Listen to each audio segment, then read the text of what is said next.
Okay, so we're 81. This is close to the number of registered participants. And it's 9 o'clock sharp. And I think that we can start with this level of participation. I think we can freely start. So colleagues, good morning to everyone. This is the first time we organize such type of meeting, a regional and technical meeting.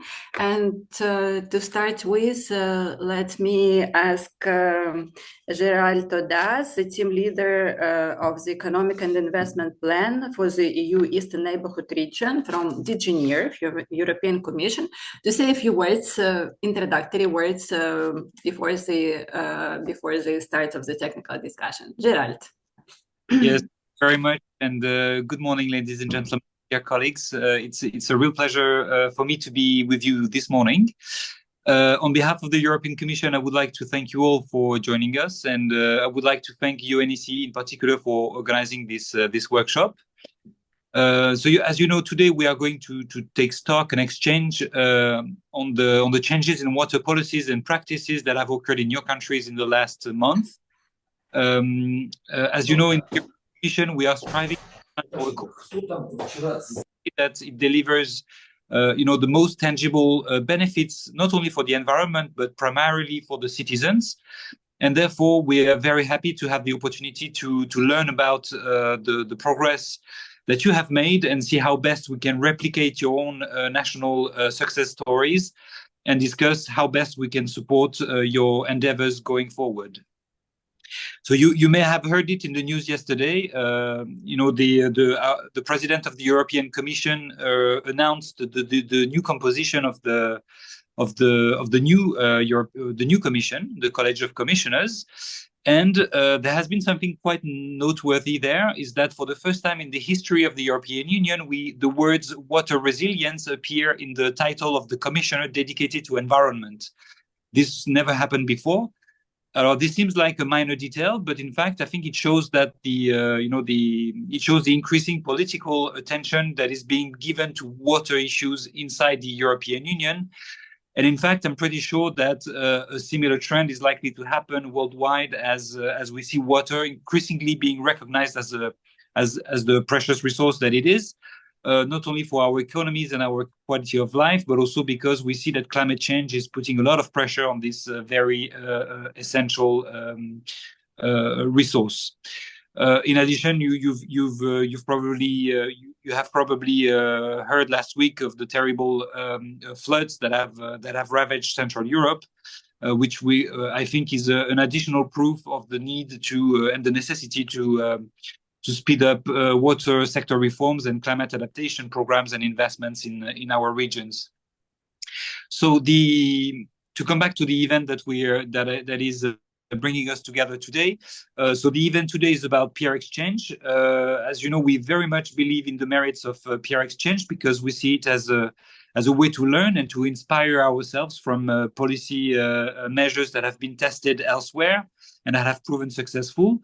But beyond the national examples and the best practice, as you know, we also firmly believe in the merits and the necessity for cross-border water cooperation in order to ensure the best possible management of water resources. And again, I would like here to acknowledge the role of the Water Convention and thank again UNECE colleagues for bringing us here together today. In addition to water policy and regulatory changes, we also believe, and I'm sure you would agree with that investments are important.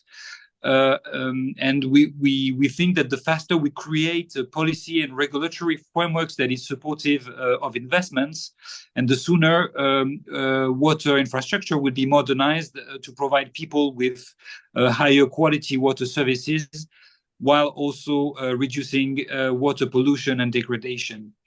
On the side of investments, you know that in 2021, we launched what we call the Economic and Investment Plan for the Eastern Partnership. And that within that Economic and Investment Plan, we have put a very strong emphasis on environmental and climate resilience, and a strong emphasis particularly on financing water sector investments. And I can say that since 2021, the water sector has received due attention with investments taking place in Moldova, in Georgia, in Azerbaijan, and of course, very much in Ukraine. To fix and repair the destruction that the Russian army has caused to the water sector in Ukraine. And I can also tell you that in our pipeline of investments that we are currently discussing with our partner financial institutions, there are more investments coming for water infrastructure in Armenia and soon also in Moldova. So as many of you know, through the Eastern Partnership, the EU and your countries have developed a strong strategic partnership, which is based on consecutive regional water programs, and an increased alignment with the EU Water Framework Directive has been achieved. Of course, the extent and the pace of alignment with this directive is different from one country to the other.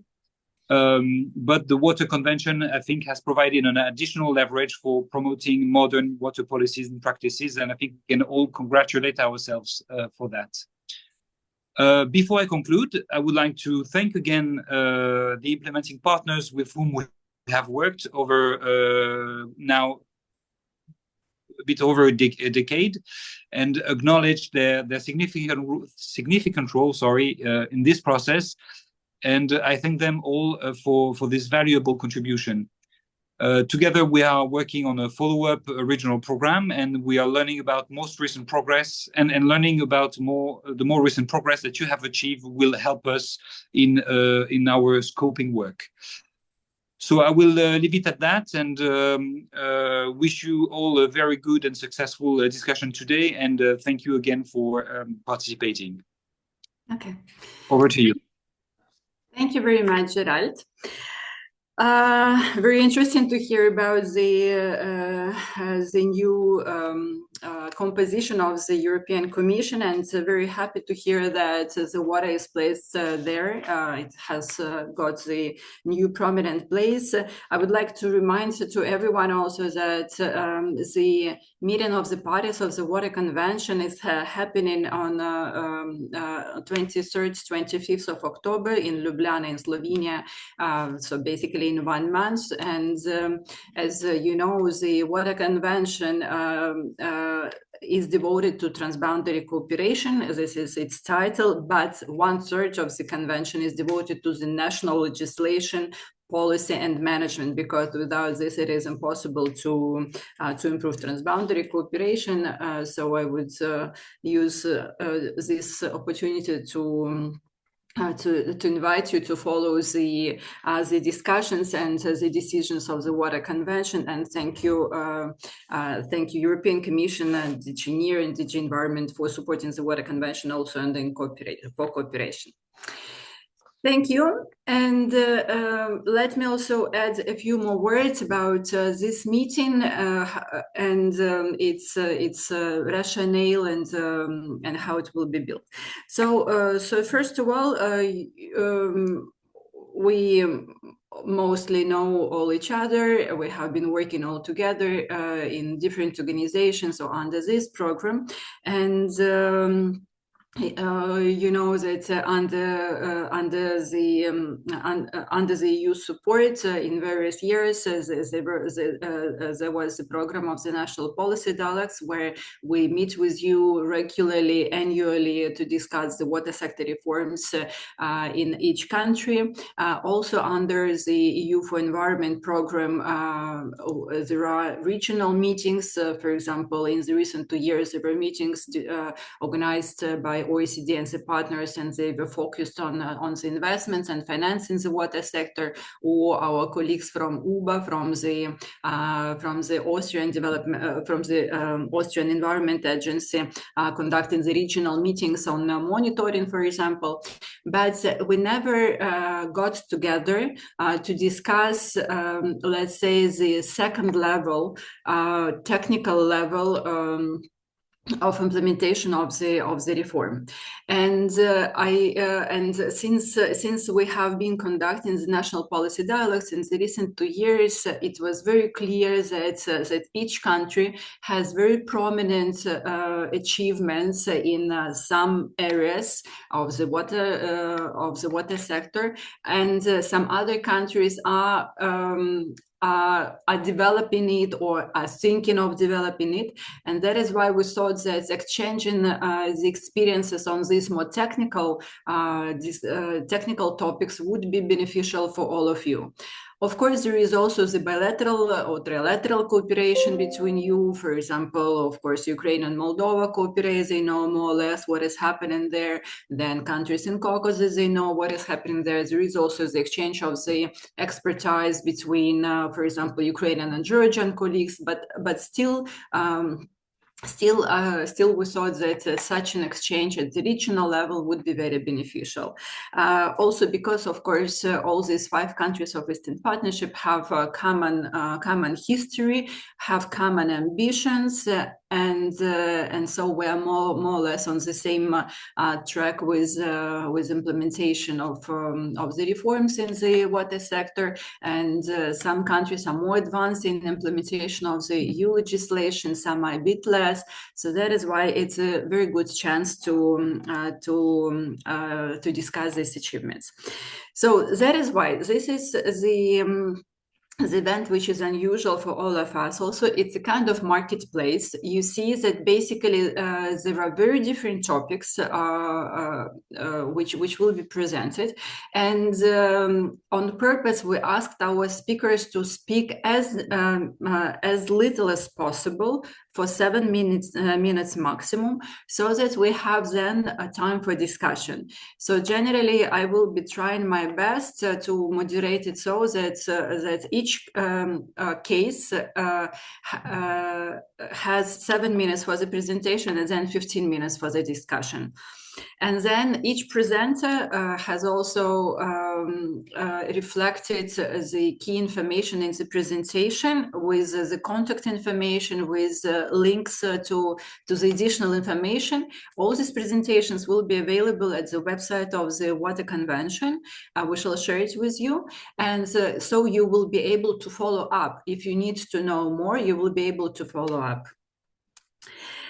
I'm happy to see that there is a wide range of participants today. I see now there are 100 people. So we really invited very different people, and I think that those who are interested in particular topics, you can stay and listen just to these topics, or of course also each of us has a chance to broaden our view and to know what is happening. I'm particularly speaking about the participants who are not coming from the water sector, but there is agriculture sector, local authorities, health authorities, and hydropower. So I advise you, if possible, to listen to the whole event, to stay with us for the whole event, so that you are just exposed to the changes which are happening in the water sector, because indeed the water is becoming more and more on the agenda, because the resource is becoming scarce. This is a trend which we see in the world and in the region. And few last items from my side, the technical issues. So I understand that all of you have found the interpretation. So our official language is English. There is interpretation into Ukrainian and into English. Those who feel more comfortable to speak either in Russian or in Ukrainian, please do so. And then the rest will be switched over to English interpretation. So there is the recording of this meeting. So it will be available online, unless some of you wants to say that he or she doesn't want to be recorded. Please let me know about it. You can use the chat if you have any questions, if you feel that you cannot unmute yourself or you would like to comment something. So please use the chat. And we didn't include the coffee break for the reason that, again, we're very different, we're meeting from different fields here. And so when you feel that you need to make some break, please make it, but we shall not break the meeting, because for 100 people, it might be a bit more complicated. That's it from my side. If you have any immediate questions or comments, I think you can write them into the chat in any of the 3 languages which we're using here. And if not, so then let's start. And we start with Armenia. We are slightly changing the order of the presentations from Armenia. So the first would be the presentation about the Water Users Association. I'm extremely grateful to Martiros Nalbandyan, the Deputy Chairman of the Water Committee of the Ministry of Territorial Administration of Armenia, for being with us. You're the highest level with us. And the reason why we invited Armenia to speak about this case, because out of all EAP countries, you are the most advanced and the most successful with Water Users Association. We, the Water Convention, also work with Central Asia, for example, where they also organize, set up the Water Users Association for some time. And to be very frank, in some countries, this is failed. So that is why your experience would be particularly interested, I know, for Moldova and for Ukraine, who just recently got the signed law on the Water Users Association. So could you please share your experience and your slides also, and let us know about your successes and challenges. We also wanted to have a kind of honest talk so that we don't show that everything is perfect, because it is impossible. We live in the imperfect world. So Martiros, the floor is yours. Thank you, Tamara. Thank you, dear colleagues. Good morning, everybody. As it was presented, I'm Martiros from the Water Committee. It's a state body responsible for water system management in the country, acting under the Ministry of Territorial Administration and Infrastructure. Of course, it's our pleasure to share with our experience, with achievements. Also, we are ready to talk about challenges and some fails related to the recent and previous development in water user associations.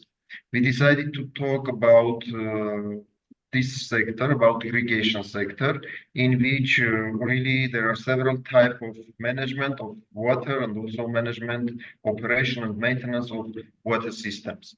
In our case, developments started after Soviet period, when privatization of agricultural lands, livestock, and other means of production were happened. In that time, 150 water-consuming cooperatives were established. But after that, after a few years, it was realized that this setup is not working well. So some international experience was presented on the country. Mainly it was happened by World Bank support. And during this transmission period on 2002, special law was endorsed by our National Assembly on water user associations. The name is Law on Water User Associations and Federations on Water User Associations. Actually, I don't know, fortunately or unfortunately, we have only water user associations, but not yet federations. So this status was created, and using this law, or guided by this law, in 2003 and 2004, 54 water user associations were established. this setup was setup was in place until 2014, when some merges and reforms happened in this field. Because that time it was clear that establishment of water user associations should not be accounted by figures, but it was realized that these associations as organizations should be interlinked with some hydraulic areas and hydraulic districts, let's say. So we reformed the system and by merging some water user associations, and as a result, since 2014, there were 37 water user associations. These are the main specific character of these associations is the following. These are participatory self-governing organizations, let's say, similar to somehow similar to NGOs. But comparison with NGOs, these organizations has special law, legislative, detailed regulations, governmental acts, and they are managing. In their management, several bodies and several levels are created. Yeah. For example, executive body is the body which is responsible for daily management and regulation. But besides that, we have also administrative board consisting of different organizations for that region, which are in charge for decision making on management and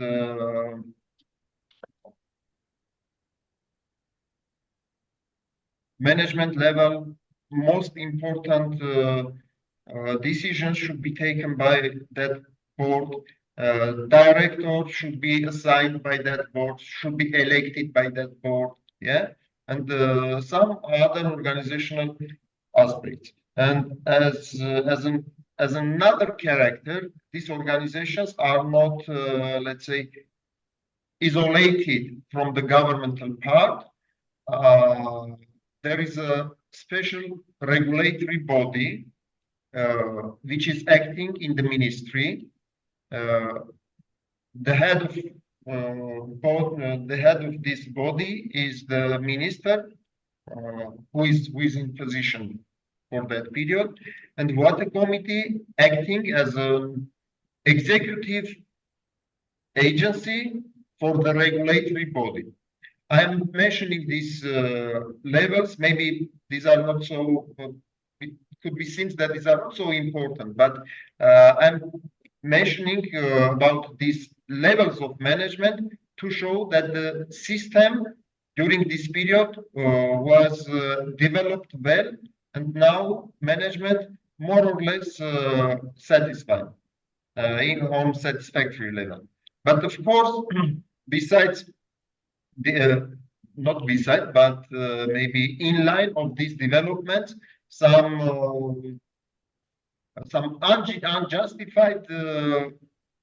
unjustified actions also we have. Some developments we have, which now we are realizing that it could be revised somehow. Maybe some reforms still are needed.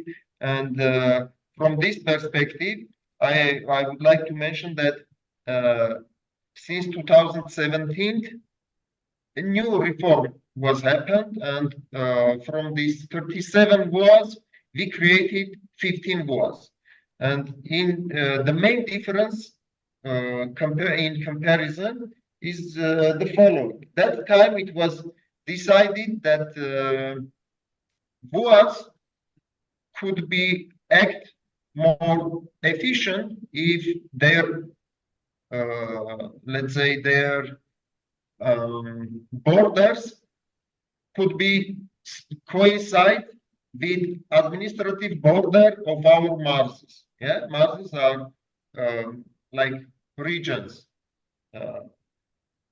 but in this case, some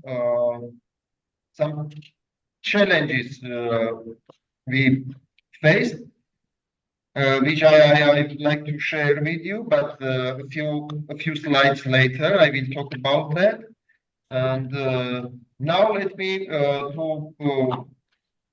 share the key results. Yeah, as I mentioned already, WATS as a management bodies in irrigation sector, they are playing very important role in agricultural water management.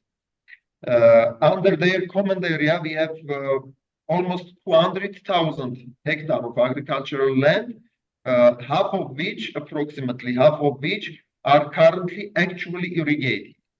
And in general, was managing and operating secondary and tertiary systems over the country, and also some small pumping stations and reservoirs. Having all these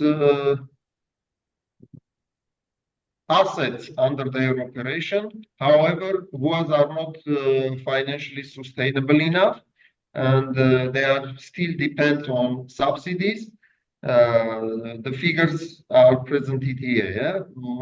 There is a tariff for 1 cubic meter irrigation water is 11 AMD, which is approximate. The figure is there. Yeah, approximate 0.03 USD for 1 cubic meter, but actual cost of the irrigation water, the average cost is 24 AMD. The difference should be covered by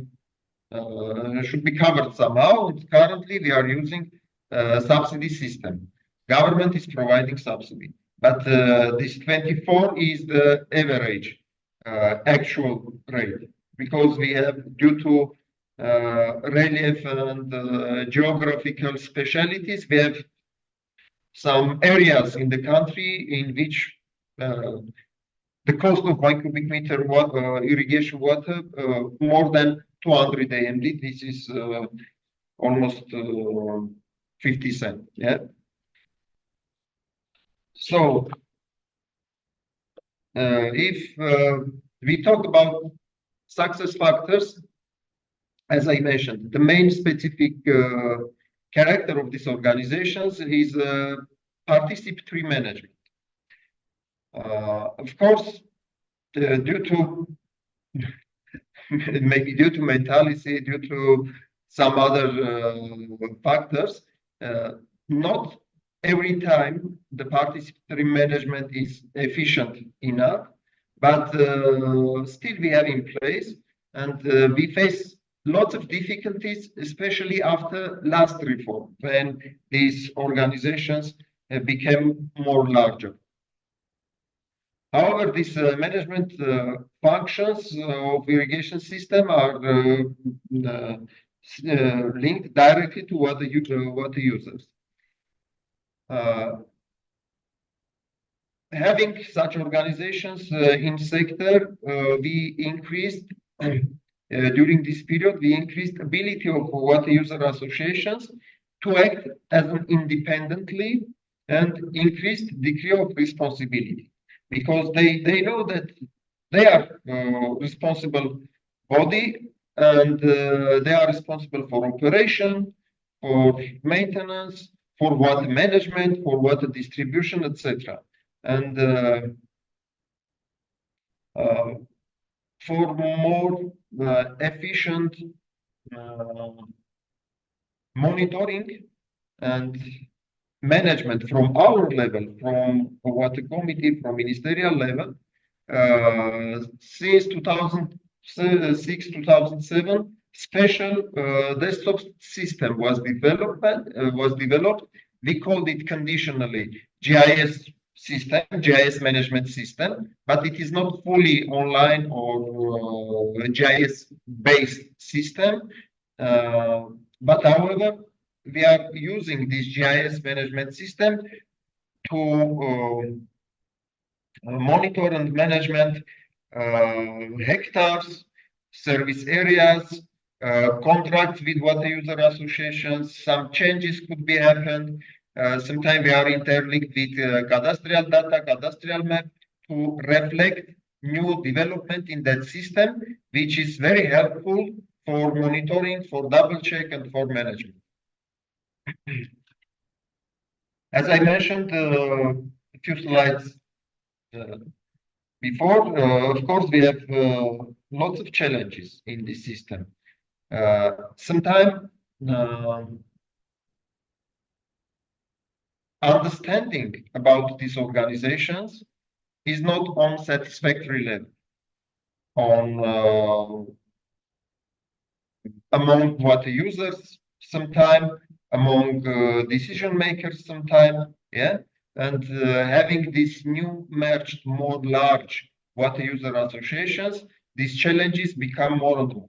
So, for example, comparing with existing regulations, WAS require that the service area of each WA comprises entire hydraulic unit. Yeah, but merging these 37 organizations into 15 apparently did not entirely follow the hydraulic boundaries of irrigation schemes, but rather the administrative boundaries. The next challenge is some WAs are very large.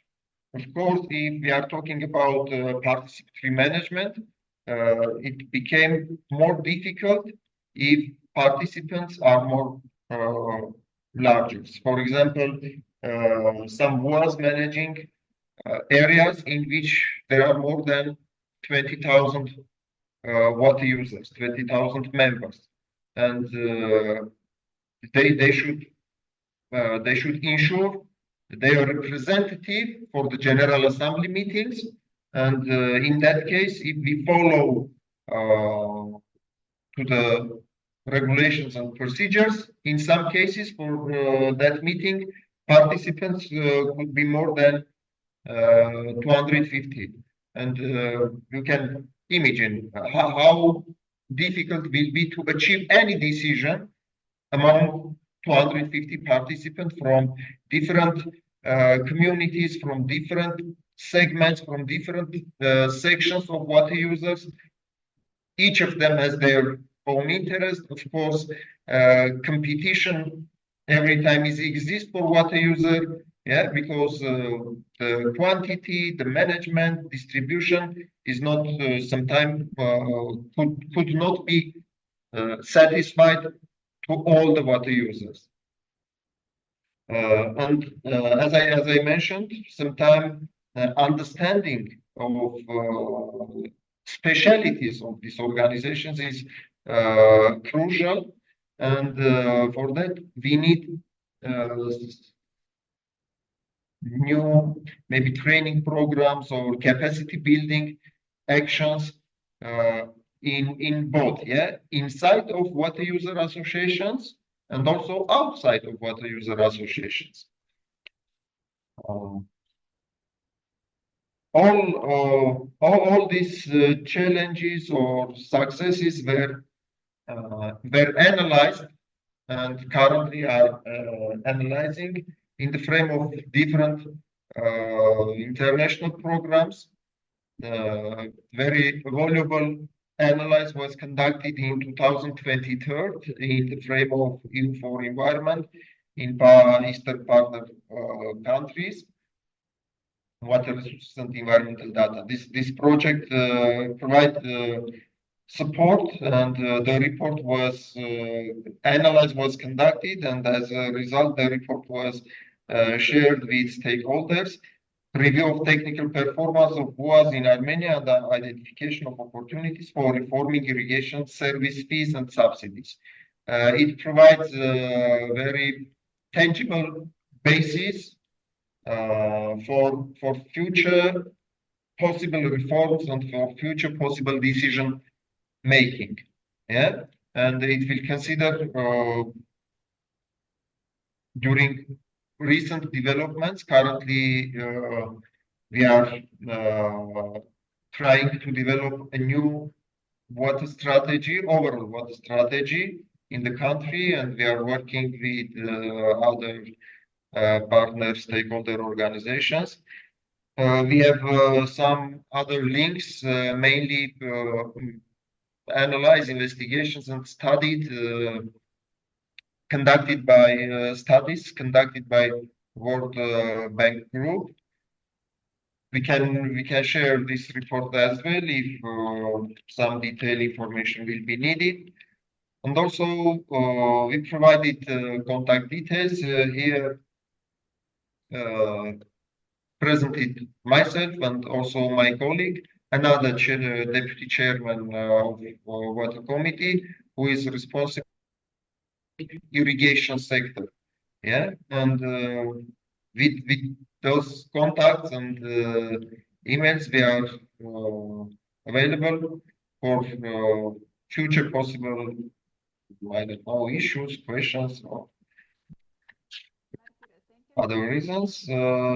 That's all from our side. Hope that I did not violate the time period.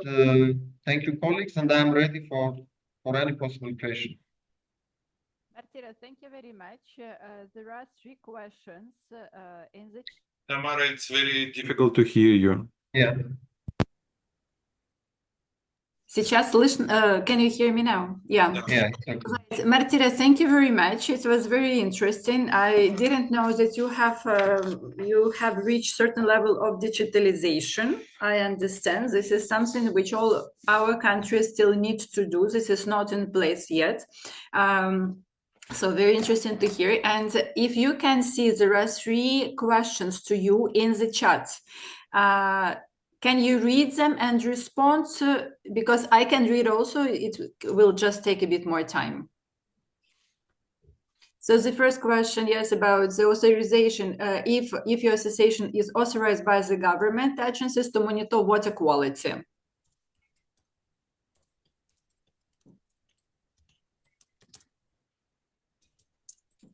Martiros, please unmute yourself. We cannot hear you. Okay. Of course, they are monitoring also water quality, but on certain levels. Saying water quality, we should also consider some specialties. If we are talking about, I don't know, biological, chemical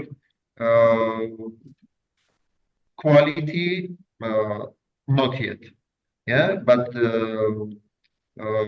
mechanical quality, I don't know, the water appropriate to use in irrigation. Yes, they are monitoring, but here we also have legislative gaps. There is no water quality normatives in the country, and we are following to some other regulations and governmental decrees, which are not created specifically for irrigation water, but for surface water in general. This is the situation in our country. Okay, thank you very much. The second question, there are actually several questions from Ukraine, and this is about the treated wastewater for irrigation, I understand. Do you have it in Armenia? If yes, there are more questions on this. How is the management of land irrigation with treated wastewater organized in Armenia? Unfortunately, we have in more populated areas the level of treated wastewater is very low. Yeah, percentage is very low, but we have in overall country, we have in regions, we have 6 water treatment plants, but again, we have only mechanical treatment in that wastewater treatment plant. So it is we are avoiding to use those water in irrigation because we have no biological treatment plant, and we consider that it is not appropriate. Yes. So yeah, as a minimum, we need to have as a minimum we need to have structure that grant permission for the user of treated water. Automatically no, because there is no such procedure. Are there statistical observation on the amount of treated wastewater that is reused? Again, no, because as I explained already, as I presented already.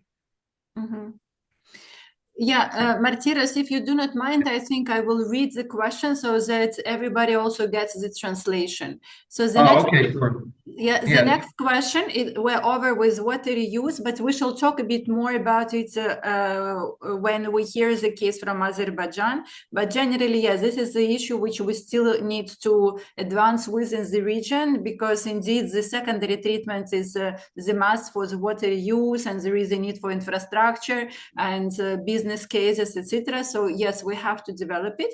So the next question is from Gerald from UBA. Are there any overarching training or capacity building institutions for water users association in Armenia so that capacities of this association can be standardized across the country? My answer is yes. These are institutions from academic sector and from scientific center, and also from private consulting sector. But permanent existing special body for WAS training, we have no such body. And WAS training and capacity buildings mainly are organizing in the frame of different international projects.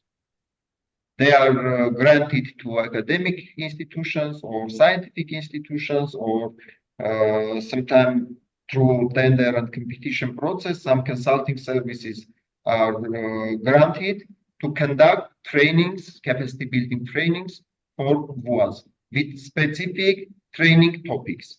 Currently, we are, for example, in a preparation stage for such training in the frame of irrigation system modernization project funded by Eurasian Foundation for Development and Stabilization.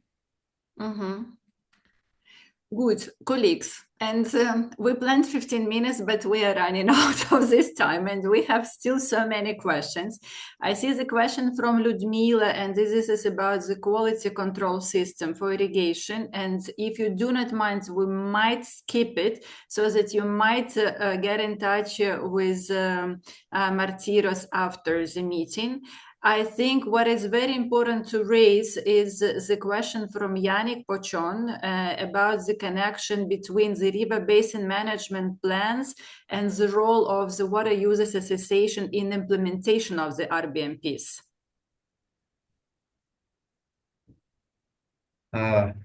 Okay, thank you. But you pass one more question.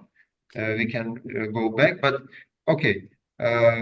Foresee the role of what you do in implementation process. You know, water user associations considering as one of the most large water user in their areas. As in the Armenia, there are 6 river basins. Yeah, depending on how many. As the borders of river basins are not coincide with administrative borders, so with WAS borders, we could have some cases in which in one river basin management area, more than 1, 2 water user associations could be reflected. So their role, of course, is crucial sometimes, because they are maybe in most cases they are the biggest water users in the river basin, in that river basin area. So during the implementation process, they should be guided by the quantities, by calculations, and planned management and using aspects, set it up by river basin management plans. Because river basin management plans are legal acts in our country, they are they could be developed by academic and scientific consulting institutions, but it should be approved by the government.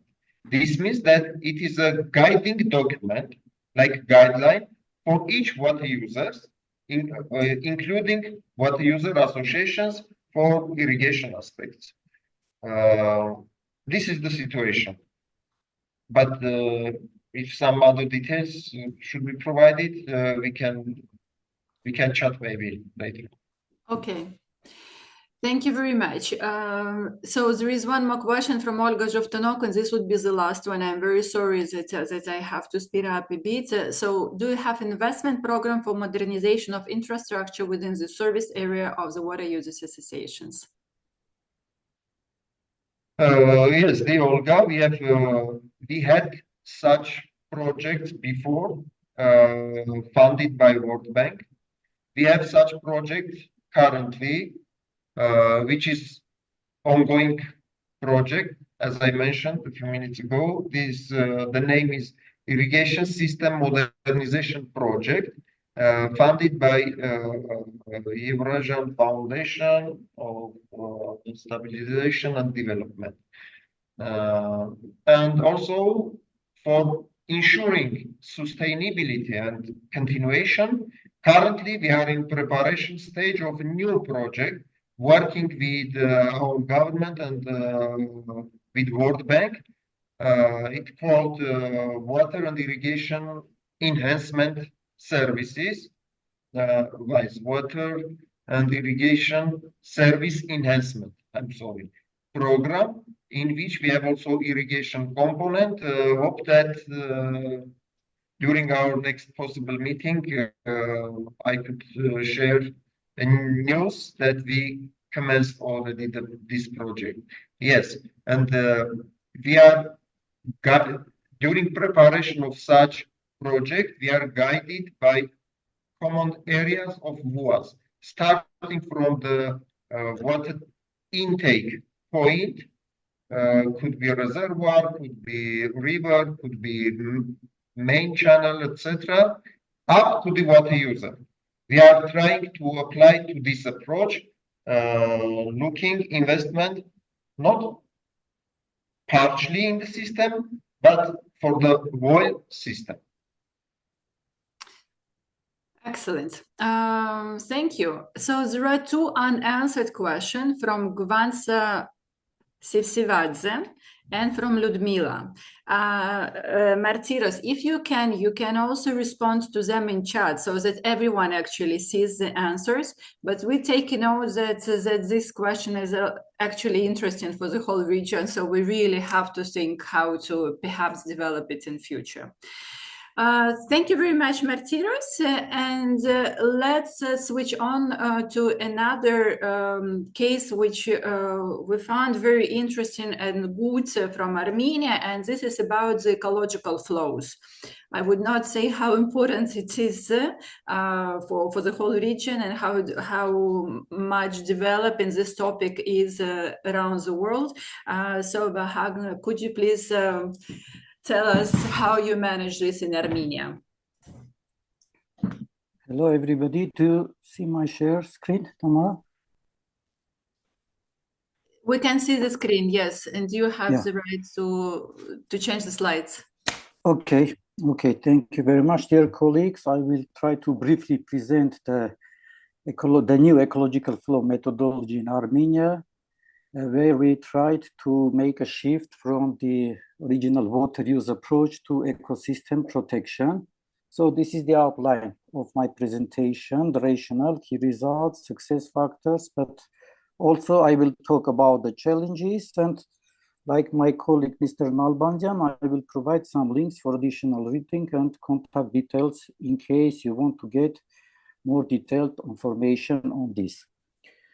So in general, the Water Code of Armenia, which was adopted in 2002, EU Water Framework Directive, Bird and Habitats Directive, they all set binding objectives on protection and conservation of water-dependent ecosystems.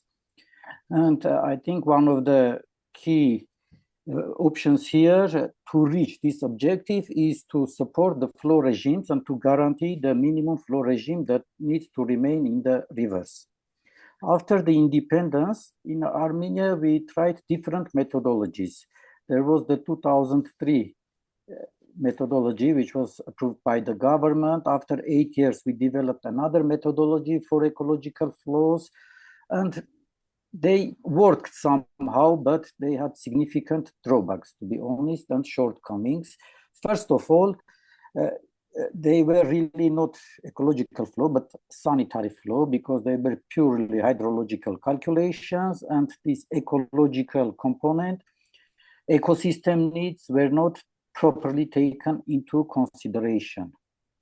Another drawback of both systems, the 2003 and the 2011 system, was that they were setting fixed value for the entire year, and they did not take any consideration of the changes of the dynamics of river flow. For example, in spring, we have much more water in rivers, but whereas these systems just were setting only one flat value for the entire year. They were also, I would say, significant mistakes in calculations, because both of these methodologies, to some extent, were relying on the actual water abstraction data in their mathematical formulas. There was a link to actual water abstraction data, and in those years, we did not have good information on actual water abstraction. So in these methodologies, we were mostly using water use permit data, meaning that whatever was permitted, we were assuming that, okay, water users are abstracting exactly that amount. But in reality, this was significantly different, because even nowadays, we have big differences with permitted amount and actual abstraction. So one water user might request water rights to 30 million cubic meters per year, but in reality, he or she might abstract only 10 million. So in this aspect, there were also significant mistakes in calculations. And also what is important, these previous methodologies were not taking account at all the feeding sources of rivers, because in Armenia, we have some rivers that are feeding sources almost 100%. It has groundwater feeding. We have some other rivers where is snow melt. So these are completely different hydrological regimes with completely different dynamics. So these factors were not also taken into consideration in the previous methodologies. So having realized that these deficiencies, the government of Armenia initiated development of new methodology with the support of USAID Clean Energy and Water Program. So the process, it was a quite lengthy process. It took about 3 years, from 2013 until 2016. They established a multidisciplinary team. We included chemists, hydrologists, hydromorphologists, biologists, a good pool of ecologists, a good pool of specialists, which tried to review the drawbacks of existing system and propose some new approach. The team was also supplemented with international experts from Slovakia, who had a vast experience working in the South Caucasus countries since 2008. And then after development of this new methodology, it took about year and 1.5 years for the government to finally approve it. In January 2018, the new methodology was adopted by government resolution.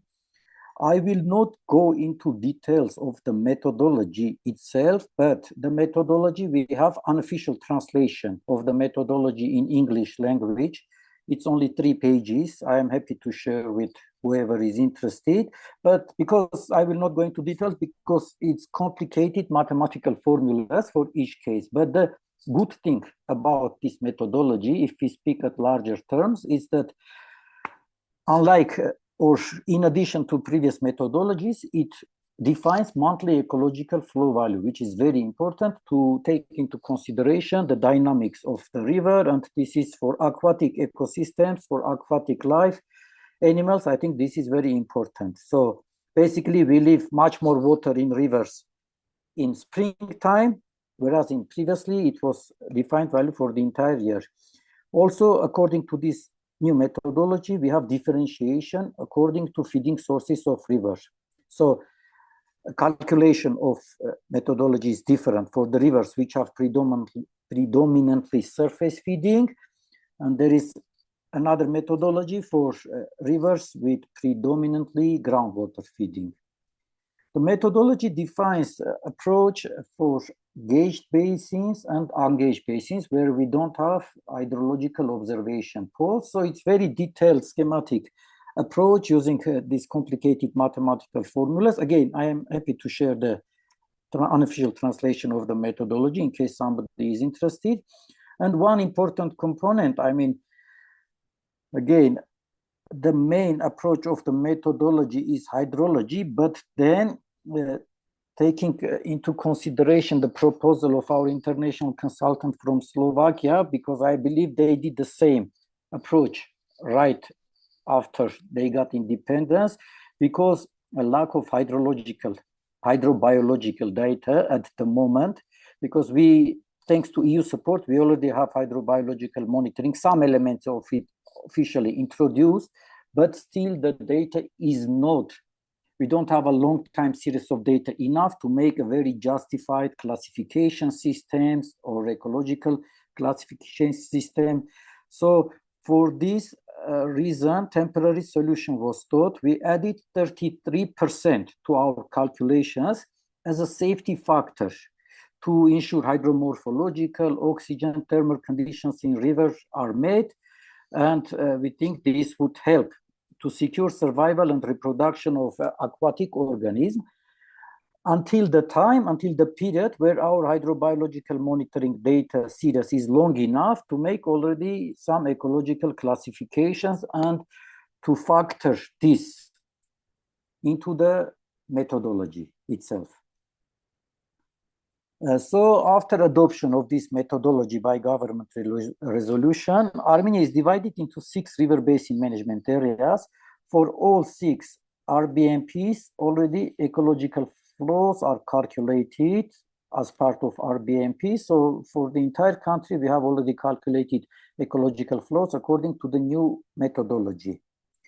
With the support of USAID again, they developed a decision support system which significantly helps in the process of calculation, because this is GIS-based software, but GIS-based program, and especially for engaged river basins, for the sub-basins or sub-catchments where we don't have any hydrological observation post, our methodology is trying to get the catchment area, average balanced altitude, and then multi-year natural flow module, and through some linkages and these complicated mathematical formulas, it defines the ecological flow values. So with this USAID decision support system, all this process is automatized, because for the entire Armenia, we have the digital maps, we have the flow modules, everything. So this is a significant help to our decision makers to calculate the ecological flow, especially for engaged river basins.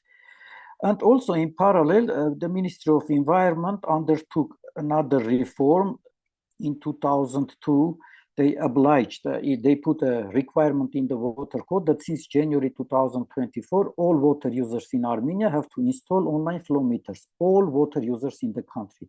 So this process has already started, largely progressed, and with almost all water users having installed these online flow meters, the compliance with ecological flow requirements has significantly improved compared to what we had like 10 years ago. And as a general aspect, as a positive note, I would say, according to our very rough calculations so far, if we compare to previous methodology, on average, now we leave about 20-25% more water in rivers, which is, I think, good for the ecology and for the environment. So this methodology is more environmentally friendly. Having said this, still, our methodology has some drawbacks and where we have challenges, and we are trying to see how to proceed. I would mention just three main drawbacks, in my opinion. First of all, while estimating the natural flow, our methodology, again, is based on naturalization of the flow. Based on the hydrological data, we try to get what is the natural flow and then make the calculations. So this methodology still uses standard flow return coefficient, for example, 20% for irrigation, 80% for drinking water supply, which could be different actually in some areas. But also what is important, for example, there are some issues in Ararat Valley, Ararat Artesian Basin, where over the last decade, we have significant overuse of groundwater resources due to over-abstraction. So here, the methodology does not mention anything about the natural flow here.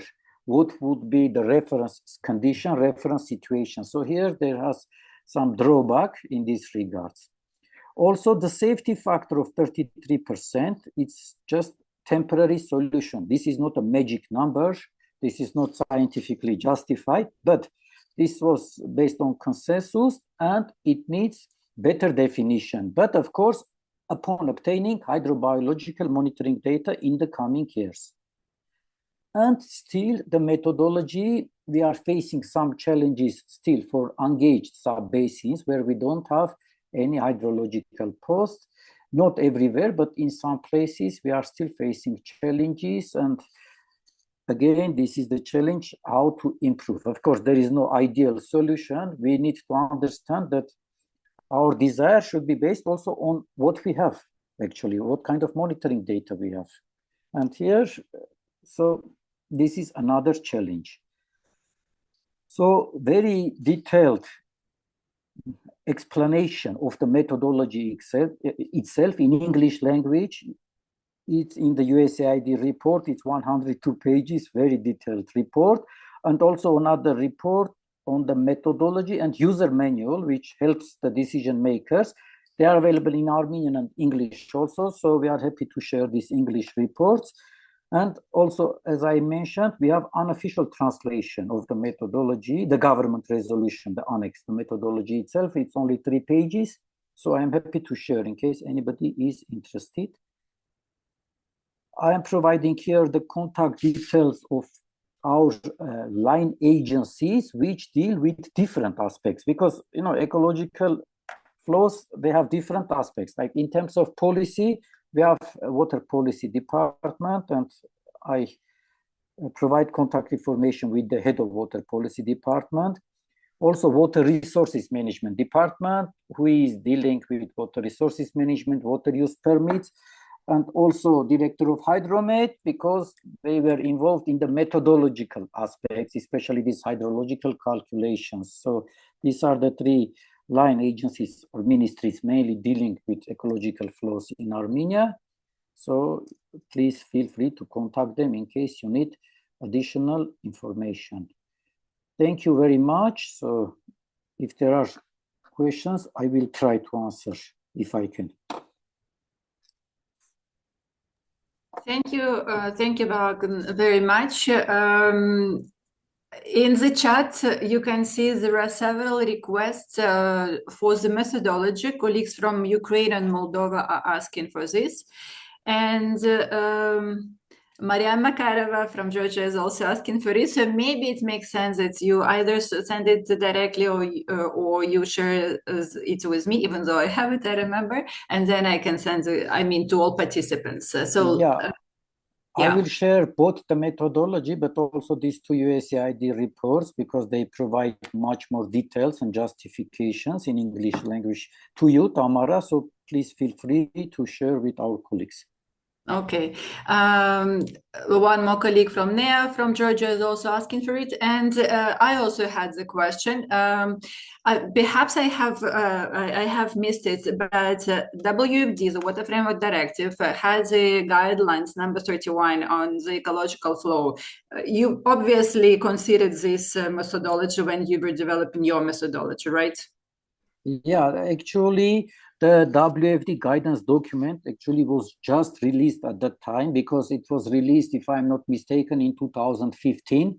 We started the process from 2013 to 2016.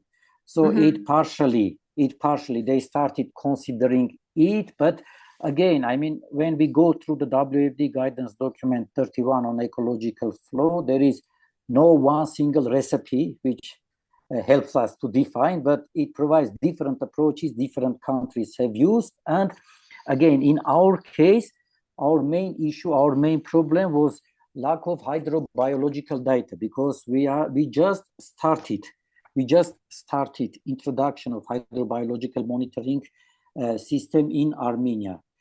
But again, we try to consider it, and again, this is a process that runs in parallel. I mean, because we have RBMPs from one side. For RBMPs, we have objective to achieve good ecological status. So they run in parallel, this ecological flow and achieving good ecological status. In our case, again, the main sort of innovation or the main solution we try to find to this lack of data was adding this 33% safety factor. So this was the advice of our consultant international from Slovakia as a temporary solution. Yeah. Well, the figure is really magic. This is the first time I also heard how you came up to it. An interesting story, but I understand this was really just sorry, one quick remark on it, how we came with this number, because in our team we had experts from fish, we had biologists, everything.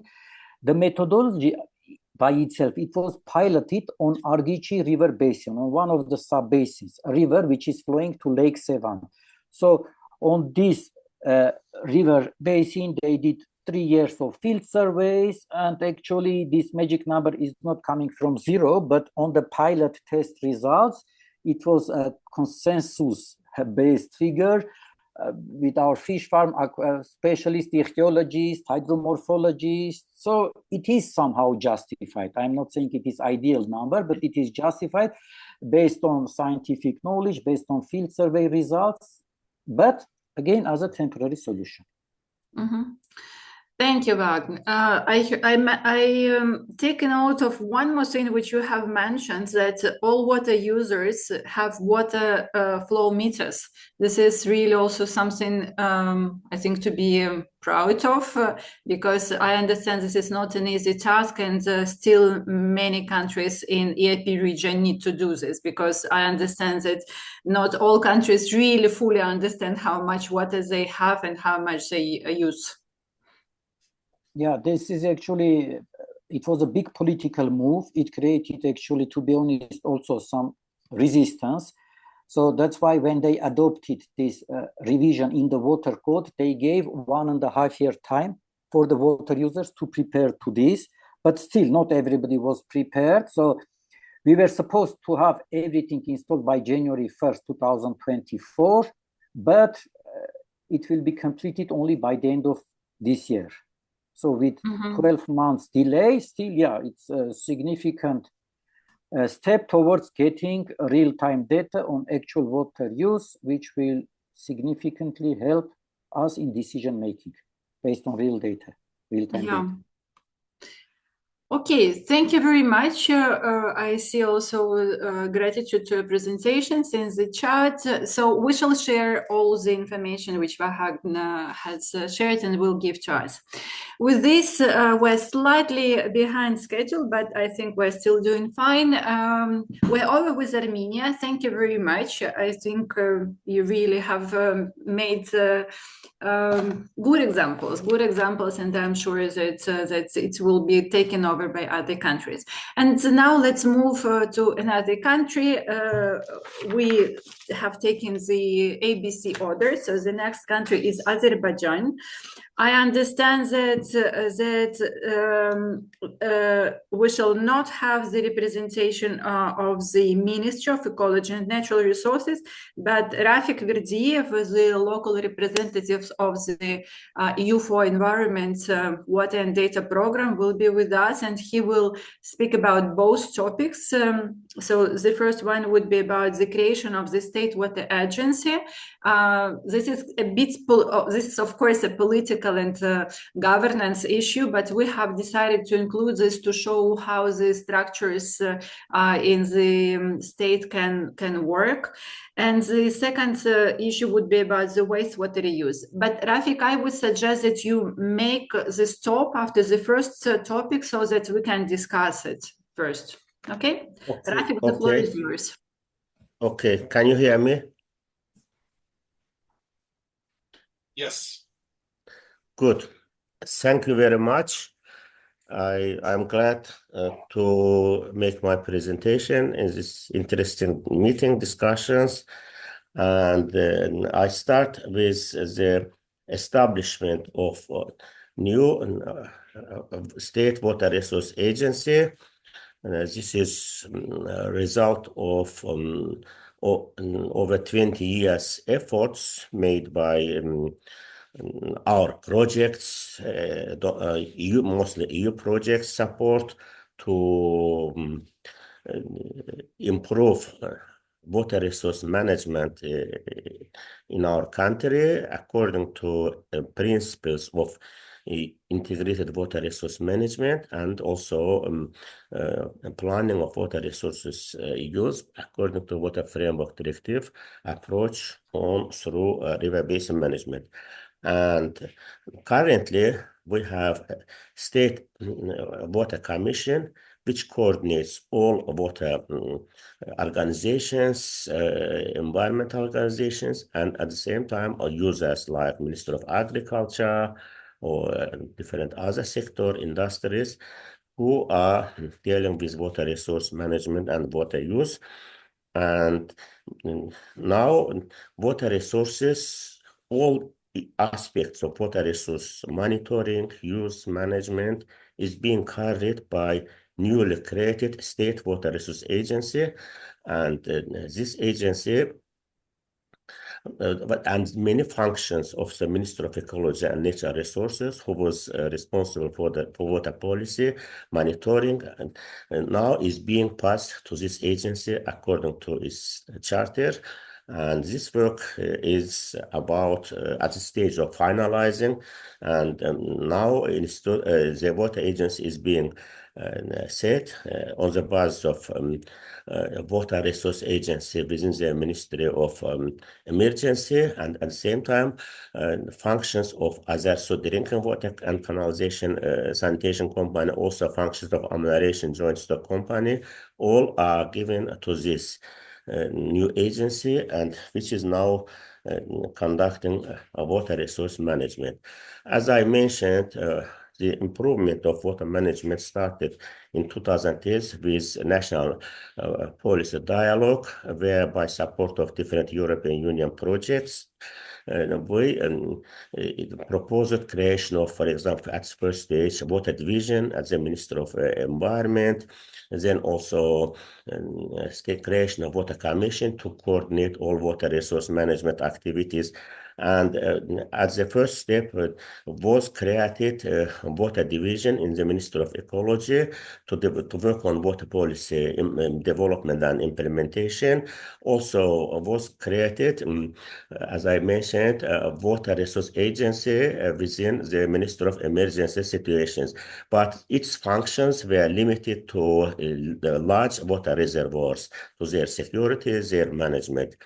And taking into account different water management issues, and also based on the recommendations, was created in 2020 Water Commission under the Cabinet of Ministers, and was also issued Decree of President on measures to ensure efficient use of water resources, which considered flood management, also irrigation water supply by construction of 10 reservoirs, also to increase water use efficiency by rehabilitation of earth canals, etc., etc.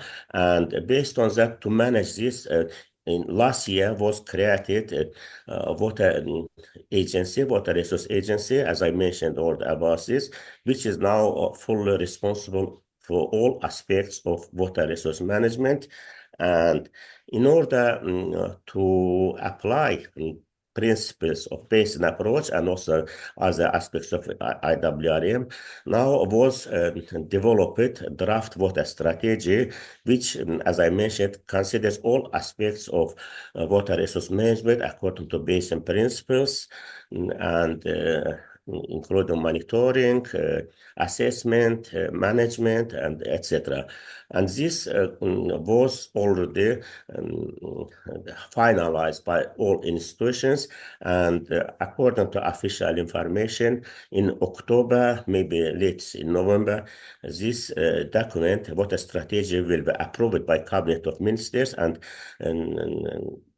then water agency will have a good strategic document to manage water resources according to the strategy, according to international water resource management principles. And in order to improve fighting with hazardous hydrological issues like floodings, mud flows, was rehabilitated more than half of hydrological stations with new equipment, hydrological gauging equipment, which sent online in online regime to newly created situation center, where all the state data are processed, and also according to different applied models, developed early warning forecast, and this forecast and the warnings are distributed to different agencies, also executive powers of different regions where floodings are expected, just to respond to them. I would like to have one slide showing that in total how all water resources are used in agriculture in different areas. Unfortunately, we have some inefficiency use problems, and during the transportation of water from sources to the farmers in other areas, water losses are high. Sometimes it makes 40%, and also because of lack of proper irrigation technology, some waters are lost during the use in the irrigation. And as you can see in the last row, we have a big water deficit now, and according to climate change, currently we have more than 15% reduction of water resources, and in the future, by different scenarios, it's expected to be increased, and so that deficit will be high, and therefore Azerbaijan tries to use different alternative water sources. Okay, I think, Tamara, now I will talk about these alternative sources, but if you want to answer some questions maybe regarding this new agency, I can do that. But otherwise, I can talk about alternative source use, and then we can talk. Let's stop maybe still with this big issue, the institutional reform in Azerbaijan. So why we wanted to demonstrate it at this meeting, because this is very fresh, and at the regional level we have never really had a chance yet to demonstrate it, and this was the occasion for us. So with this case, we wanted to demonstrate naturally that there are different modes of organization of the water management and water policy. So like we saw, for example, our colleagues from Armenia, for example, the irrigation is with the water committee, which is under the Ministry of Territorial Administration. Now in Ukraine, there is the continuation of the reform of separation of irrigation from the water committee. So it's only IWRM who is staying with the water committee, which is under Minister of Environment. In Moldova, also Apele Moldova, which is a traditionally water management agency, is also now transferring the functions of irrigation to the Minister of Agriculture. And in Azerbaijan, we see a totally different structure. So now we see in Azerbaijan the water committee, which unites almost all water management issues, including irrigation and flood protection and WASH. So this is really an interesting case, and as Rafik mentioned, this was the recommendation of the National Policy Dialogue.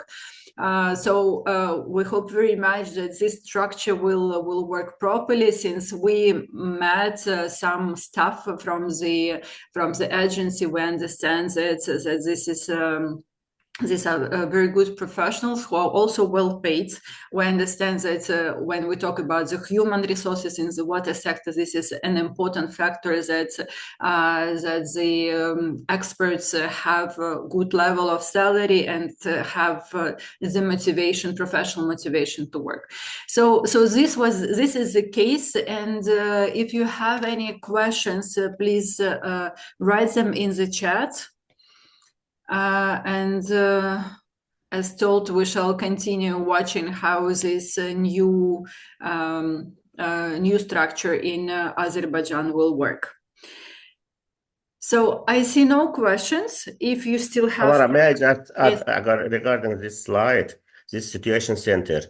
Now discussions are ongoing with Water Agency and Minister of Ecology. This belongs to Hydromet, National Hydrometeorology Service. And all data from automatic station enter here to this center. But according to discussions, probably this data will be commonly used from automatic stations. The data first will come here. At the same time, data will go to Water Agency. Hydromet in this center will develop forecast and send this forecast to Water Agency and to other users. But at the same time, automatic data in online region will enter to relevant structures of Water Agency for water management. Mm-hmm. This will be jointly used as by today's agreement. Yeah. Okay, I move on next. Yeah, I think that some hydrometeorological centers in the region can envy you that you have such a situation center now with such good investment, first of all. Yeah. All right, no more questions on this. I see no more comments. So then let's talk about the use of wastewater. Yes. Yes, as I demonstrated in previous slide, as you can see, currently, right now, because of climate change and because of water use in upstream countries, also mostly in Azerbaijan territory, we have still water deficit. And in order to provide this water deficit for users, we abstract more water from river, from its ecological environmental flow part. And that's why it leads to reducing water resources of rivers, even in the last 5-6 years, because of droughts in Kura, in Araz basins. Kura in downstream also, almost was in drying condition state. waste. So water resource of Kura was very low, left in the river because of more water abstraction.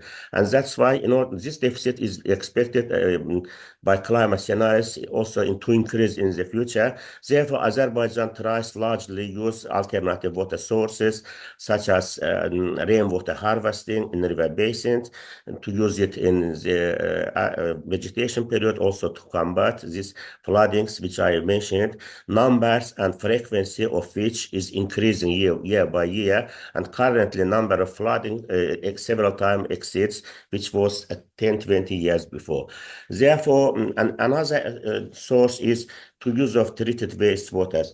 As we've informed in previous presentations, Azerbaijan, by support of World Bank, Asian Development Bank, rehabilitated in almost all city centers water and sanitation system, and wastewaters are treated according to requirement of World Bank standards, and then they are discharged to natural sources. According to national standard, which is almost same which was during Soviet period, according to this national standards for receiving waters, so waste waters discharged into these natural water bodies should not lead a rising of water quality, water pollution above these national standards for natural water bodies. This is our requirement now currently working in Azerbaijan acting, but according to that, now these treated wastewaters are discharged into rivers. But now we are working on retreatment of these treated wastewaters according to required standards of agriculture, to use it for greening of green area, for water, for irrigating of green areas, also some trees, and maybe in another agriculture purposes. These standards will be prepared very soon, but there are some ongoing pilots. Here on the slide you can see Minister of Ecology, in order to irrigate some trees located on the way to a national airport, also in another areas, and they use water from central wastewater treatment plant in Hafsan. It's for treatment of wastewaters of Baku city, and as you can see, 597 hectares are irrigated by these treated wastewaters. Also in other areas of Baku city and also in different parts of the regions, treated wastewaters are used. But as I mentioned it, these wastewaters now, in order to move from these pilots to more official application of use of treated wastewaters, now we are finalizing development of our new standards for use of these treated wastewaters in agriculture, and then based on that will be installed secondary treatment after this for this treated wastewater according to these standards, and then they will be used for different irrigation purposes. And as I mentioned, we are planning to do this for all main cities, wastewater treatment plants and for their treated wastewaters, so that they all these waters are used for irrigation purposes, not discharged into natural water bodies. I also can tell another example of use of, for example, desalinated Caspian Sea waters in areas where there is no drinking water source available. This treatment issue is being occurred, but in Kura Aras lowland areas, all waters by huge magistral canals delivered to irrigated lands after this from this irrigated lands. they are collected by different collectors. They come from this agricultural lands where are applied some fertilizer, also where because of high level of groundwaters, which are salty, salinity increased to 4-5 gram per liter. But now there are some projects ongoing to reduce salinity of these waters and to reuse them in irrigation for crop types which requires more higher salty waters. This work is already being tested by previous amelioration joint stock company, and now is being further elaborated so that most of these collector waters before discharging the Caspian Sea could be used in some irrigation purposes or in some technical purpose in those areas. I think that's about these pilot projects. Thank you very much for your attention. If you have any questions, I'll try to answer. Thank you very much, Rafik. Colleagues, I saw the question from Roman Prihodko from Ukraine to the first speaker about wastewater reuse. So perhaps if Roman is still here, you can ask your questions again. Before that, I would like to very briefly maybe comment that I'm not sure if there are more cases of wastewater reuse in our region. Perhaps there are, perhaps they're very much pilot projects.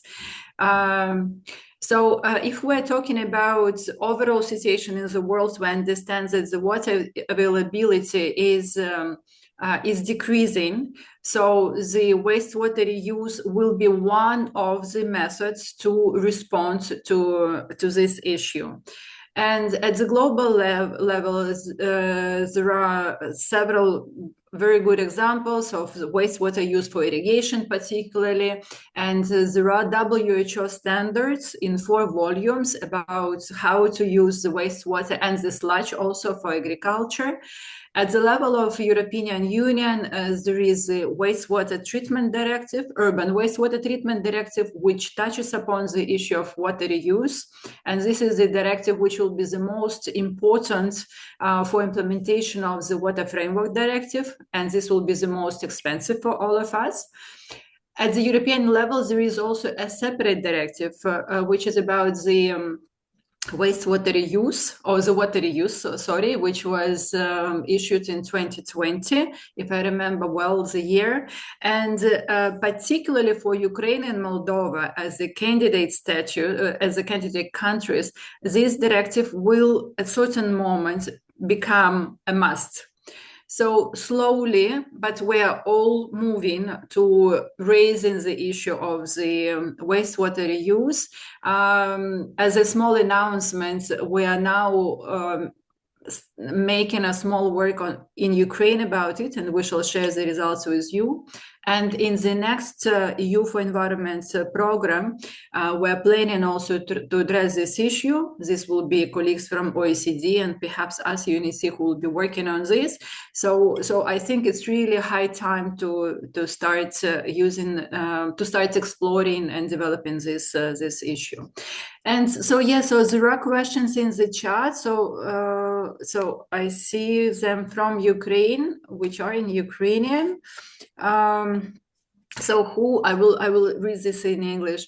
Rafik, the question: who gives a permit for irrigation with wastewater in Azerbaijan? Minister of Agriculture. Minister of Agriculture. Okay, and is there any role of Minister of Environment of the Water Committee with regards to permit? No, usually now as we are doing these pilot projects, we try to use, for example, the standards. For example, from Hofsan, part of water goes to irrigation, as I said, for these trees, and part goes to Caspian Sea.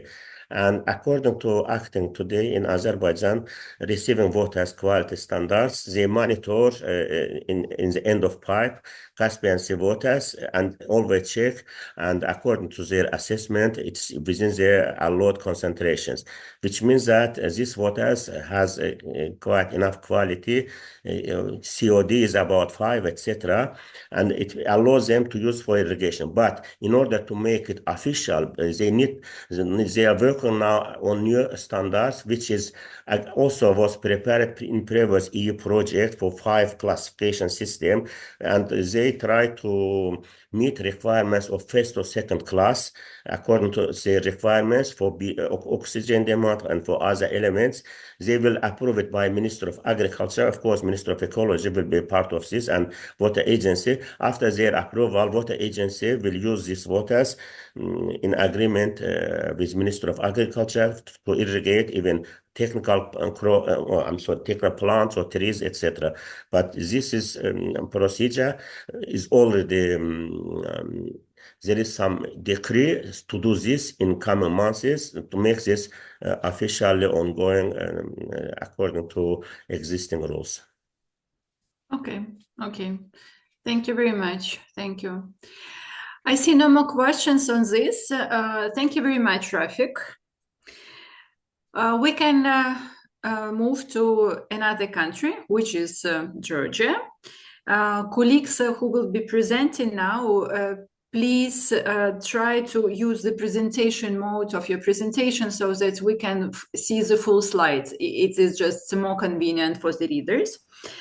And we shall start with the presentation by Mariam Makarova, who is the head of the Water Division of the Department of Environment and Climate Change in the Ministry of Environmental Protection and Agriculture of Georgia.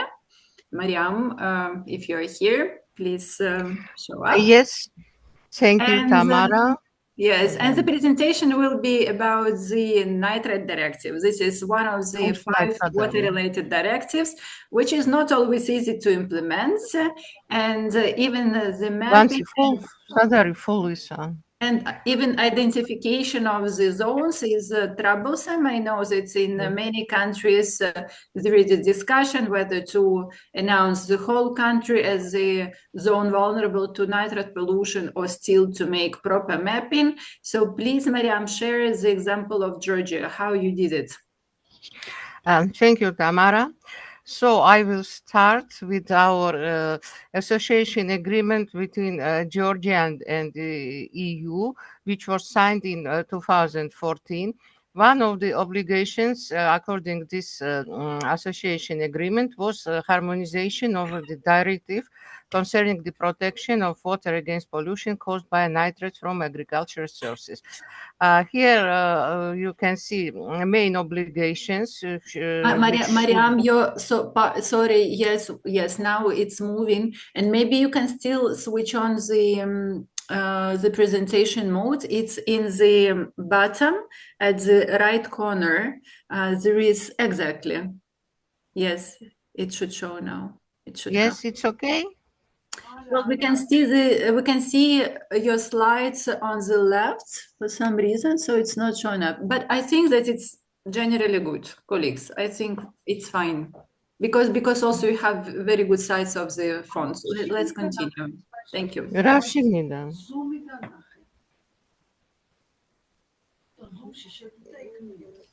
Just 1 minute, sorry. Mm-hmm.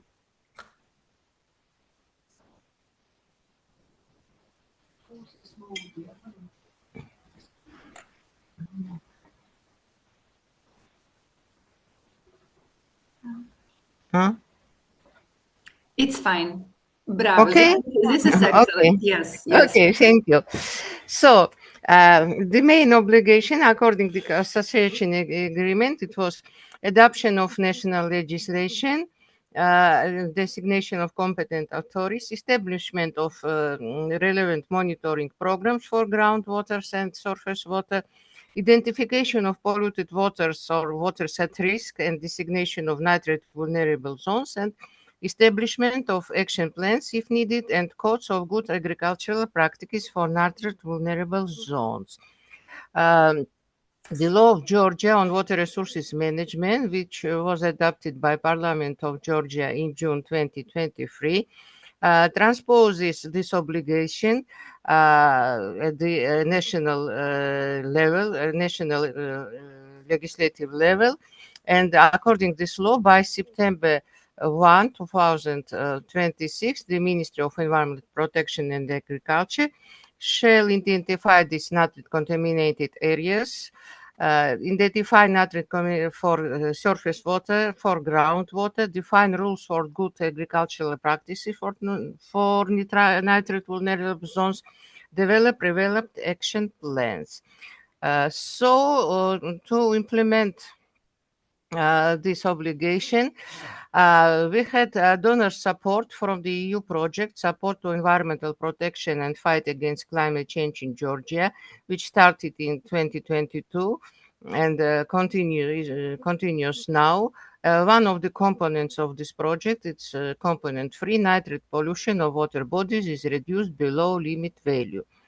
Main activities which took place with support of our international experts and our local experts, they are assessments of adequacy and gaps in the monitoring network and recommendations to eliminate this, review of the water monitoring results for indication of nitrate pollution, assessment of current agricultural practices in Georgia, identification of largest tillage, dairy and cattle farms, development of the proposal for an early warning system, preparation of the code of good agricultural practices, training model for farmers, and the recommendations for preparation of initial version of nitrate action program where it is needed, if it is needed. Briefly regarding the methodology, the monitoring data, average concentration of nitrate during a 4 years period have exceeded 50 milligram per liter. These sites were identified. Risk areas were defined through modeling of nitrate load using animal density, hydrological geology, soil and topography. Then risk areas and monitored nitrate concentration were these two approaches were combined to designate areas of high, medium, and low risk to nitrate pollution from agriculture. Then assessment of eutrophication took place, was carried out by Carlson's Trophic State Index, which uses Sochi depth, phosphorus total, and chlorophyll A concentrations. Existing monitoring stations and planned according to Water Framework Directive matched with calculated risk areas were used to identify a suitable location for new monitoring stations. Key results of our study of our activities were so according to the adapted methodology and based on the available data, no surface fresh water with nitrate concentration which required the designation of nitrate vulnerable zones were identified. Total phosphorus and orthophosphate concentrations provide some indication that surface water in parts of Georgia may be affected from eutrophication. This directive, as you remember, requires not only to be focused on nitrate pollution, but should take into account the risk of eutrophication. It's regarding surface water. According to monitoring data for groundwater, only 3 groundwater stations, locations with exceedances of 40 milligram per liter were identified, and one of them there was concentration more than 50 milligram. Then relevant maps were developed, more than 50 maps, and I will show you some of them later. And based on this mapped risk areas, based on the results of the study, 19 additional monitoring locations for surface water and 21 additional monitoring locations for groundwater are proposed to include in our state monitoring program. Now, let me show you some maps. This is concentrations in surface water for period 2018-2022. Then the same information for groundwater. As you can see, for groundwater, we have not enough data, enough information. But we are moving to expand our network. This is specific vulnerability to surface water pollution for the surface water. Green is low, yellow medium, and red is high. This is the same for groundwater. More deep blue is high, and not so deep. It is medium. Potential areas of nitrate vulnerable zones are you can see at this map. Then these areas of risk of nitrogen transfer from agriculture and proposed new surface water monitoring location. The red points are proposed location. The white, this is existing locations. The same is for groundwater, proposed and existing. And for the end, I would like to say some words regarding challenges. First of all, it is insufficient data on groundwater quality, as you could see at our maps. We have now 237 locations, sampling sites for surface waters, but only 74 sampling sites for groundwaters. No, it is. It was because after 1990, this system of groundwater monitoring did not work, and just some years ago we started upgrading of the system, and the network will be expanded this year, next year, etc., etc. Additional investigation should be undertaken to determine the recharge areas of the confined aquifers to identify the source areas of any potential nitrate contamination and to correctly designate nitrate vulnerable zones. One of the challenges, it was lack of awareness among farmers, but the project continues working in this direction, and a lot of documents, materials for training online, and the brochures, leaflets, and the banners will be prepared before the end of this project. And the last, we consider that methodology used for the delineation of nitrate vulnerable zones will be refined by using other additional layers, and in particular the new Corin classification. It will be done during this year. It's our contacts. You can receive additional information from the Department of Environment and Climate Change, and in particular from Water Division. So it's our emails, and you can contact at any time. Thank you. Thank you very much, Mariam. It's really very interesting. And we understand that there are two main polluters of our waters. The one is the wastewater, urban wastewater, and the second is nitrate pollution. It depends, of course, on the country where it is higher or less. But generally, all countries of Eastern Partnership and also in the European Union are fighting this nitrate pollution, and this is a very acute issue. I know that other colleagues in the region had quite many discussions about the mapping particularly and the following steps on the nitrate pollution. So colleagues, other questions to Mariam, because this experience seems to be really very interesting and useful. I know that there was Natalia Ostrachev from Ukrainian Hydromet Institute who did this work in Ukraine. She was particularly interested in Mariam's presentation.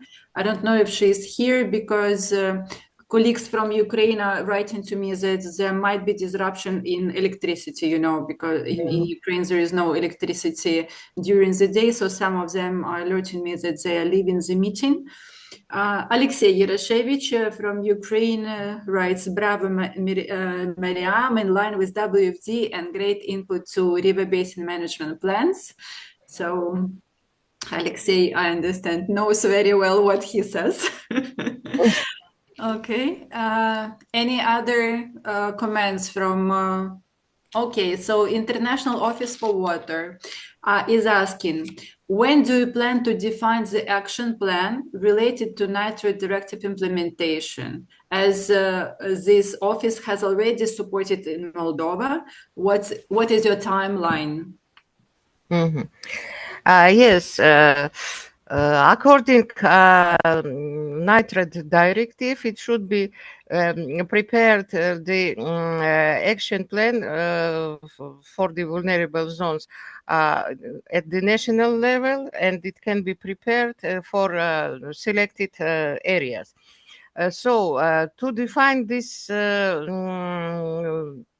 how we should do it, we need more information. That's why, as I already mentioned, we have not enough data for groundwater, and we need additional investigation and additional study.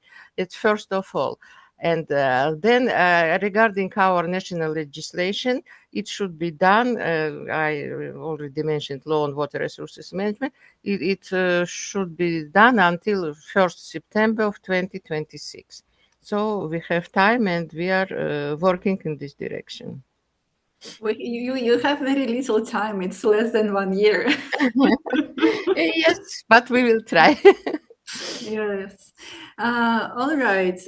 And you have understanding how you will be doing it. You have already some support for this because your department is very little, we know. And also you mentioned that you need additional monitoring places, 19 sites, if I remember well. Do you also have the investment for this, or this is still pending?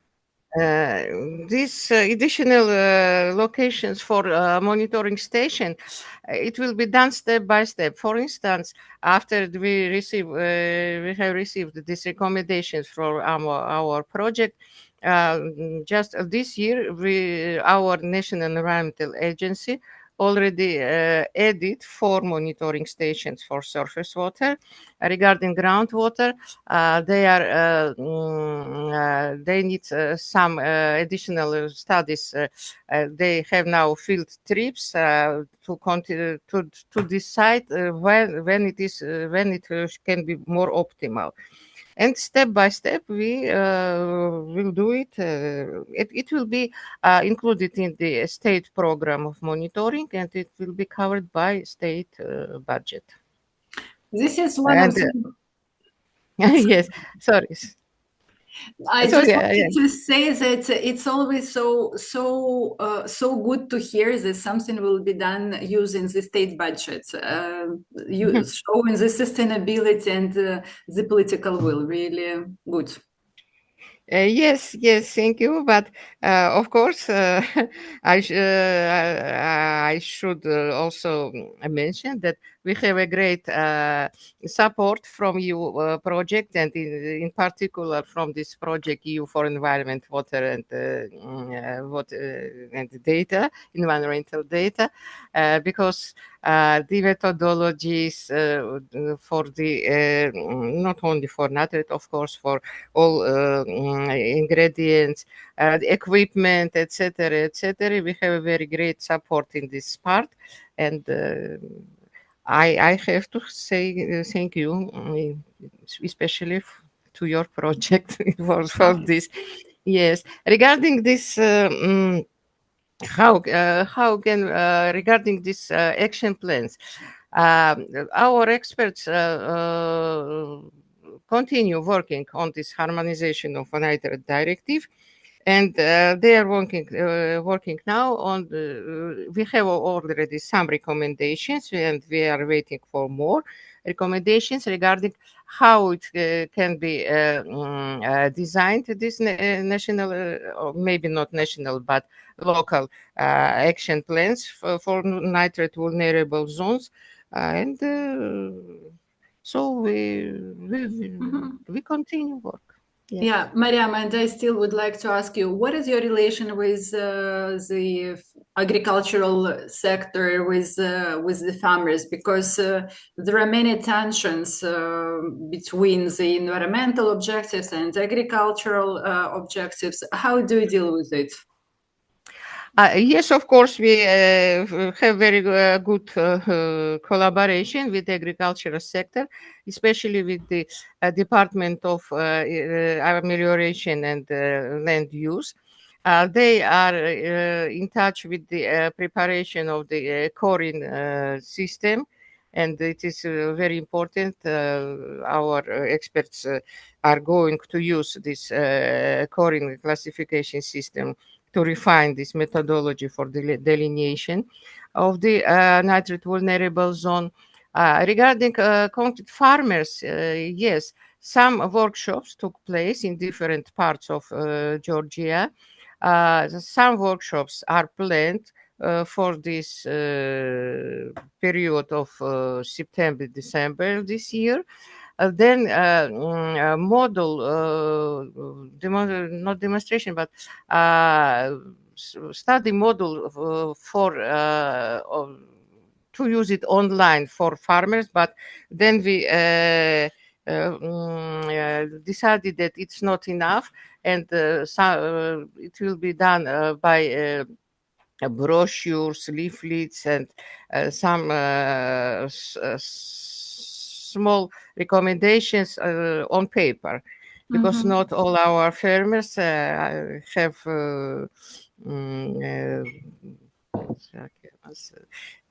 can use this internet. And in this direction is a very active work of this project and of our local experts. Very active is our farmers association in this field, and their support is very important for us, because they represent the farmers, I can say so. Yes.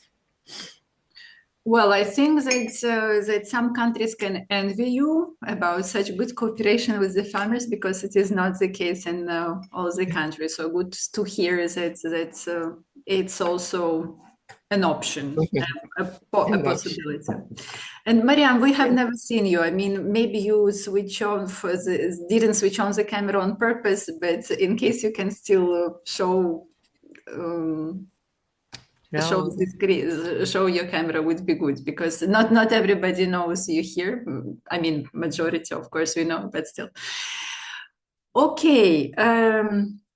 Thank you very much, Mariam. Good luck with the continuation of implementation of the nitrate directive and fighting the nitrate pollution. So now let's move to another case from Georgia. It's about the hydrobiological monitoring. And just for those who are not extremely aware, there are several types of monitoring according to Water Framework Directive. And so there is hydromorphological, chemical, physical status, chemical, physical, but also hydrobiological, because generally the Water Framework Directive is about the good ecological status and about well-being for the water, basically. So hydrobiological monitoring is not something which was common in the past, so now it is a challenge for many countries to introduce it. So let's listen to the experience of Georgia. And our presenters are different from those who were in the agenda. So there will be the presentation by Marina Arabidze, who is the head of the Environmental Pollution Monitoring Department at the National Environment Agency of Georgia. And the second presenter is Marina Geladze, who is the head of Fisheries, Aquaculture, and Water Biodiversity Department in the same agency, National Environment Agency. Colleagues, the floor is yours. Good afternoon. First of all, I want to check if you can hear me. We can hear you. If you perhaps can switch on your camera so that we can also see your picture, I mean your face, and it would be good if it is convenient for you. But the presentation is seen very well. Okay, I will try to switch on another device. Okay. If it is convenient, Marina, I understand there could be technical issues. Okay, I will try resolve this technical issue. Okay, so first of all, good afternoon, dear colleagues, and it's great pleasure for us to share with you information regarding implementation of hydrobiological monitoring. As you mentioned, it's very important part of monitoring programs, and it was not included in our programs previously. But once we started in harmonization with the requirements of European Water Framework Directive, of course, we include these parameters in our monitoring program, and due to support of the European project, we have also some progress at the moment. Before we move to the topic, I want to share with you information regarding the news about the infrastructure of our agency. Maybe some colleagues who was in Georgia previously see the laboratory in Tbilisi, where we are conducting chemical and biological analysis, but we have very new building. It was opened this year. On the right part of the slide, you see our new office, which was opened this year in Batumi. And in this office will be conducted all kinds of chemical, biological surveys and other activities which are in functions of the National Environmental Agency. Okay, now we divided our presentation into parts. I will present our results about the monitoring of rivers, and my colleague from Batumi will continue with the activities regarding the coastal and transitional waters. As I mentioned, we had not previously biological monitoring, and you know there are different biological quality elements required by directive. It was not possible to start them together, so we'll start it from monitoring of macroinvertebrates, which was included in our monitoring programs, and maybe 10 years ago, we started from the European project on Kura River, but in the frames of the existing European project, for Environment, Water and Data, we have possibilities to organize several monitoring activities, expeditions. It was done in Rioni and Enguri River basins. And also it was done on transboundary rivers with our Armenian colleagues on Ktsiakhrami-Deveda River and with our Azerbaijani colleagues on Alazani-Yori River Basin. Was done sampling, analysis, data processing, and also reports were prepared.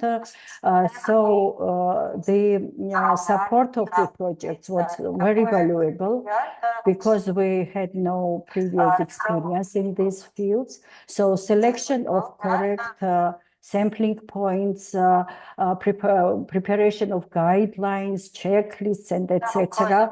was very important, and now we have experience in this direction. You can see, for example, on Rioni and Enguri River, it was selected about 27 points. And here was done surveys, as I mentioned, and was prepared report. But based on these surveys, it's most important part of this job, I can say, to see the biological results, because now we have to calculate and determine ecological statuses of water bodies. And here on this slide, you see some examples of these calculations. Also, it's important to mention about some challenges what we had, because for calculation, you also... Can we speak in English at the same time there? Reference conditions which were not previously determined in our country. So it was not easy job, but based on methodologies provided by experts, we can come to the results, as you see an example in this project. And I think it's very important because for future, it's very important to know what ecological status has each water body in the country, and all management plans will be based on this important information. Of course, in future, we are planning to start all our biological... Beg your pardon, there seemed to be a technical problem. There's an interference. What is timeline for implementation of this direction? And also, I would like to mention that we put our new monitoring points, which were selected in the project, in our stage monitoring program. I think it's very important for sustainability. So as it was mentioned, in Georgia, we increased the monitoring network during the last years. You can see here. And this year we have 237 monitoring points. And some points are included based on the findings of the European project, based on the recommendations provided by the experts. And now they are in our routine monitoring program. And regarding biological monitoring, you can see that from these 237 points, we included biological, micro-integrated surveys in about half of them, in 115 points. So from next slide, my colleague from Batumi, Ms. Marina, will continue. Okay. Yes. Thank you. Thank you, Marina. I will, just a moment, I will continue discussing hydrobiological monitoring and briefly. Recording in progress. And to briefly highlight the studies conducted within the EUV Plus and EU for Environment Projects framework from 2019 to 2023. We carried out seasonal studies along the Black Sea coast from Sarpi to Anaklia, focusing on coastal and transitional waters. The main objectives of these surveys were to collect additional data on relevant coastal and transitional waters, quality elements which will be used to refine or adjust the drought threshold for physicochemical and biological quality elements. To assess the ecological status of the surveyed water bodies, and to use the data collected across the coastal zone from Sarpi to Anaklia as a basis for selecting permanent monitoring station for surveillance monitoring in Georgia. Marina, please, next slide. Okay, thank you. And as a result of these studies and with project expert support, an improved delineation proposal for Georgia's coastal and transitional waters was developed. Identified around 10 coastal and 2 transitional water bodies. And please, next slide, Marina. Yes, for the environmental assessment of the identified water bodies, the following biological quality elements were studied. There are species composition evidence, biomass of phytoplankton, macrozoobenthos. Also, we studied supporting elements such as general physicochemical quality elements, and also eutrophication indicators such as zooplankton species composition, evidence, biomass, and invasive species. And next slide, Marina, please. And we support project expert evaluated these indicators using international best practice and determined the environmental status of the identified water bodies. And we have one water bodies with poor status. 3 water bodies have moderate status ecological, and reminder water bodies have good status. And we will continue working in this direction, and all the recommendation provided by the project to strengthen our monitoring system will be careful, considered, and implemented. Marina, next slide, please. And significant steps will be taken to organize and conduct hydrobiological monitoring of surface waters. In line with the Water Framework Directive, alongside the invertebrate studies carried out by the project, we plan to include additional biological components such as phytoplankton, macrophytes, and fish in our surface water monitoring system.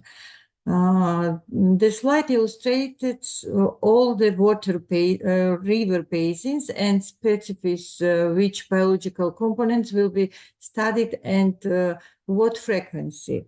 Of course, such a large scope of work cannot be complete all at once. We will gradually add monitoring station over the several years and work towards improving our monitoring system. And thank you. And in conclusion, I would like to once again thank the project for its effort and support in helping the National Environmental Agency strengthen the monitoring system for the coastal and surface water of Georgia. Thank you very much. Thank you very much, colleagues. We have a beautiful triad of Tamara, we cannot hear. And I personally, professionally find this hydrobiological monitoring extremely exciting. Tamara, we cannot hear you well. Yes. You, Vahagn. Yeah. Now it's good. Thank you. Colleagues, thank you very much. I personally, professionally find the hydrobiological monitoring extremely interesting and really very much demonstrating the status quo, because biological organisms are very much reactive to the quality of water, and they can really say a lot without the measurements of chemical or physical parameters of the water. Thank you very much. I know that in other countries there are also efforts to set up this monitoring. There is progress and development on this. So perhaps there are still questions on this, or maybe some countries would like to share where they are with this type of monitoring. What are the challenges also? Any questions from Georgia, Moldova, Ukraine? This is, as told, this is requirement of the Water Framework Directive to have this type of monitoring, and I know that there are advancements on this, even though this is very new for us. Okay, I see no questions. So then, thank you very much, colleagues from Georgia, the beautiful triad of Marina, Mariam, and Marine. Thank you for this presentation. And we can move on then to Republic of Moldova. Sorry, Tamara. Yes, sorry, there is a question. Sorry, there was one question. Colleagues from Georgia, are there any news on the Krami-Debida agreement?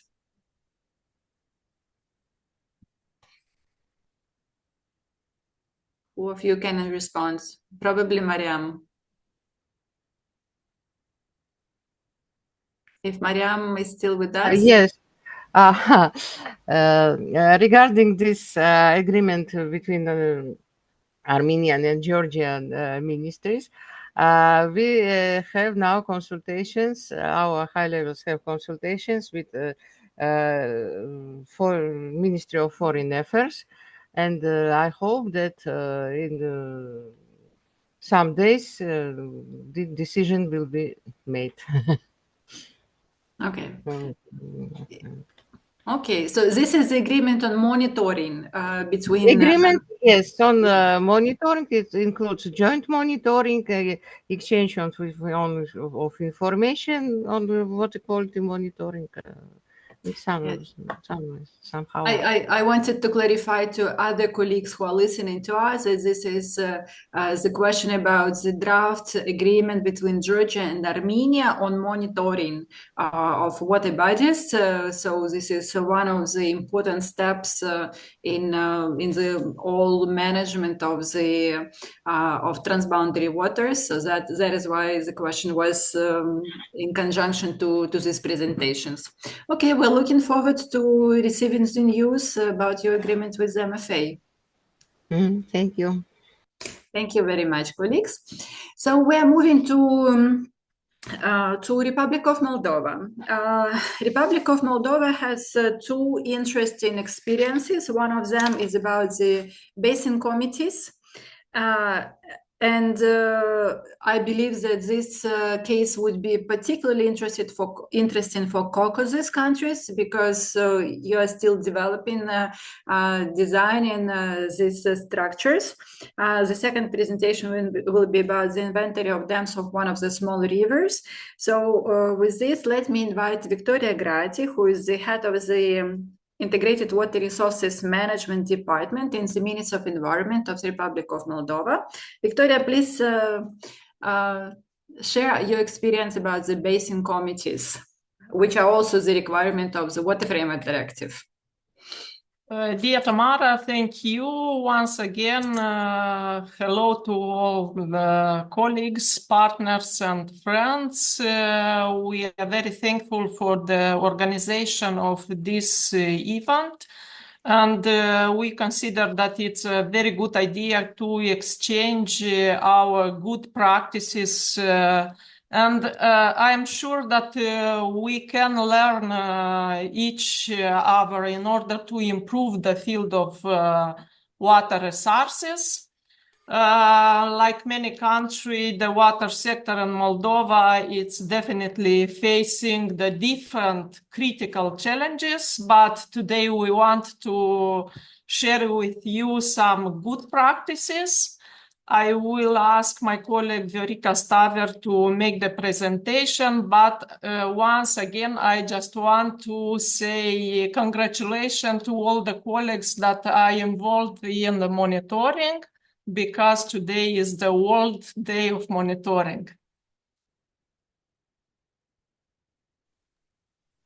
Indeed, we have a very good coincidence of speaking about monitoring during the World Monitoring Day. Yes. Congratulations to everyone who is in the field.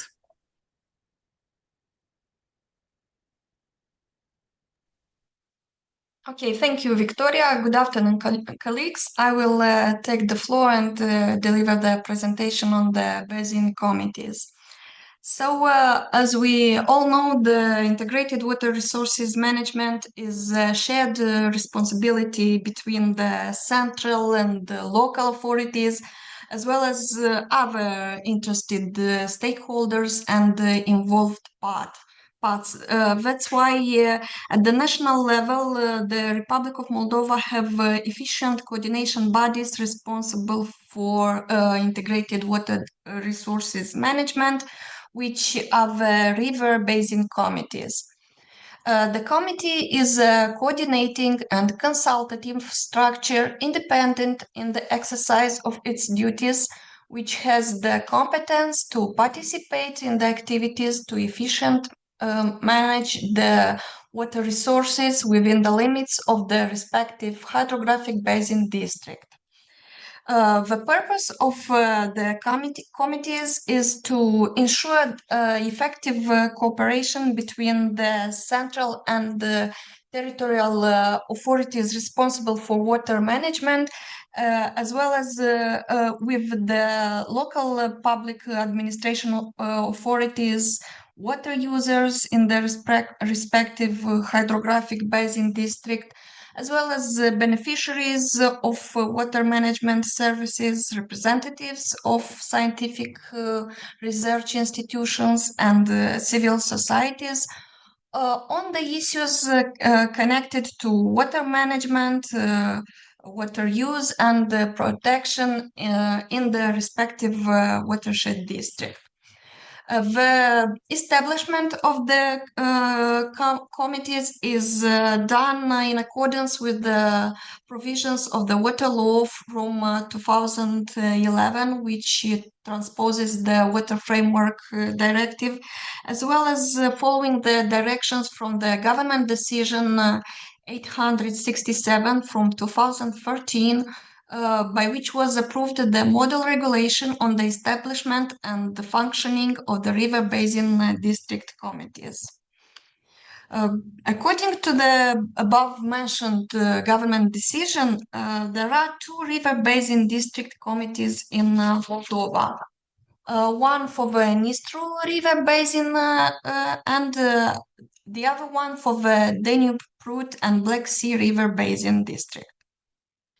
The nominal composition of the committees was initially approved by government decision, and but currently it is approved by ministerial order, the order of the Minister of Environment, and the last update was done in June this year. So the components of the committees is approved for a period of 4 years, and it consists of representatives of central public administration authorities, sub-basin committees, water user associations, civil society, and of course scientific institutions.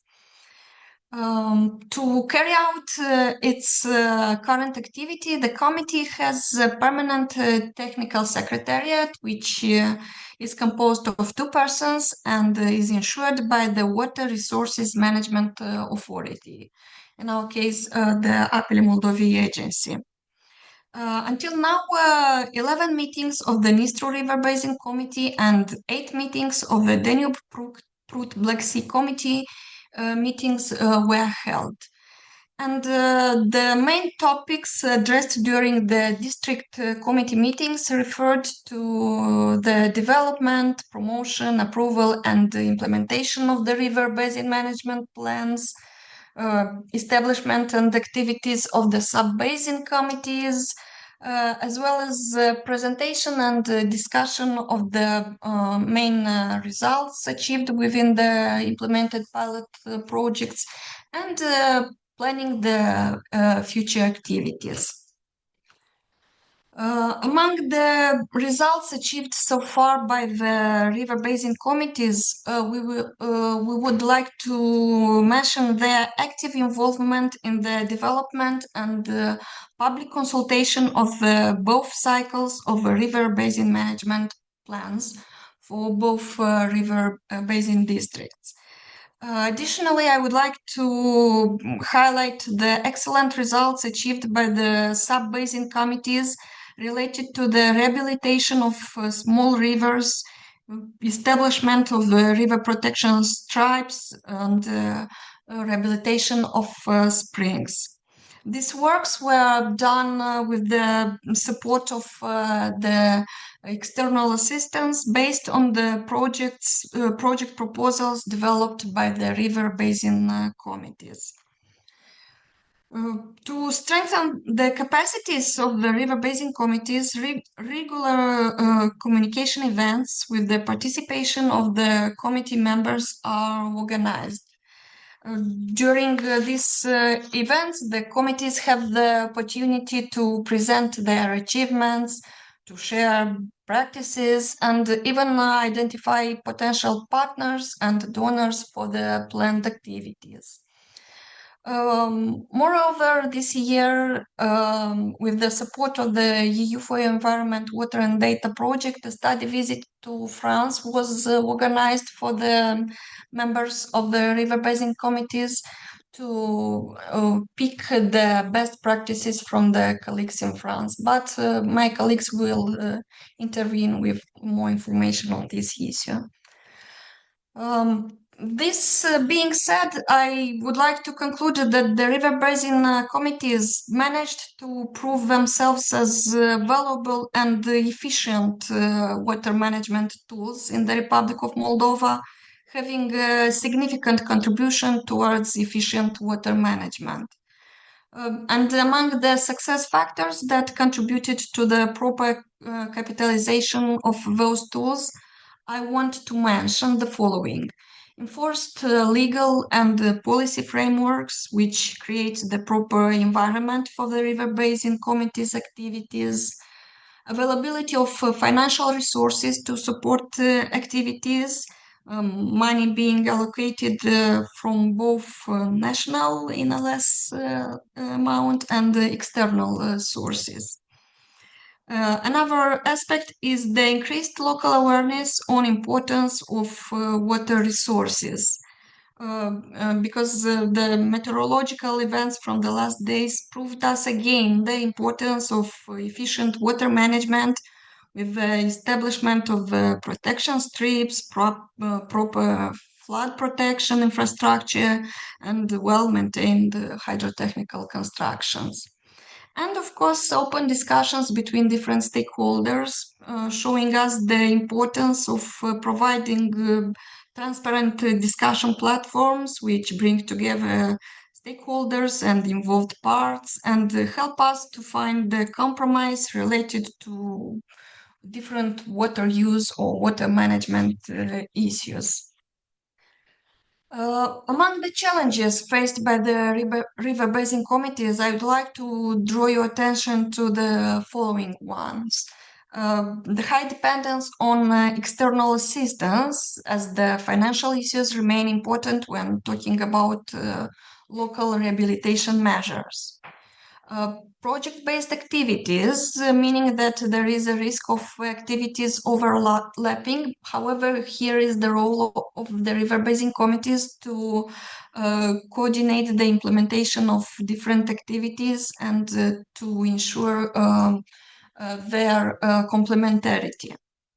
Dependence on personal interest of local officials on environmental issues, because when implementing measures at the local level, it is of utmost importance to have by our side the local public authorities and officials to be able to promote and further to implement the planned activities. Another challenge is the other passive local public authorities, which are generally more interested in economic and social measures rather than on environmental issues, and in some cases, passive technical secretariats of the committees at the sub-basin level. However, knowing these challenges make us stronger and prepared to find solutions for them and achieving our environmental and integrated water resources management goals.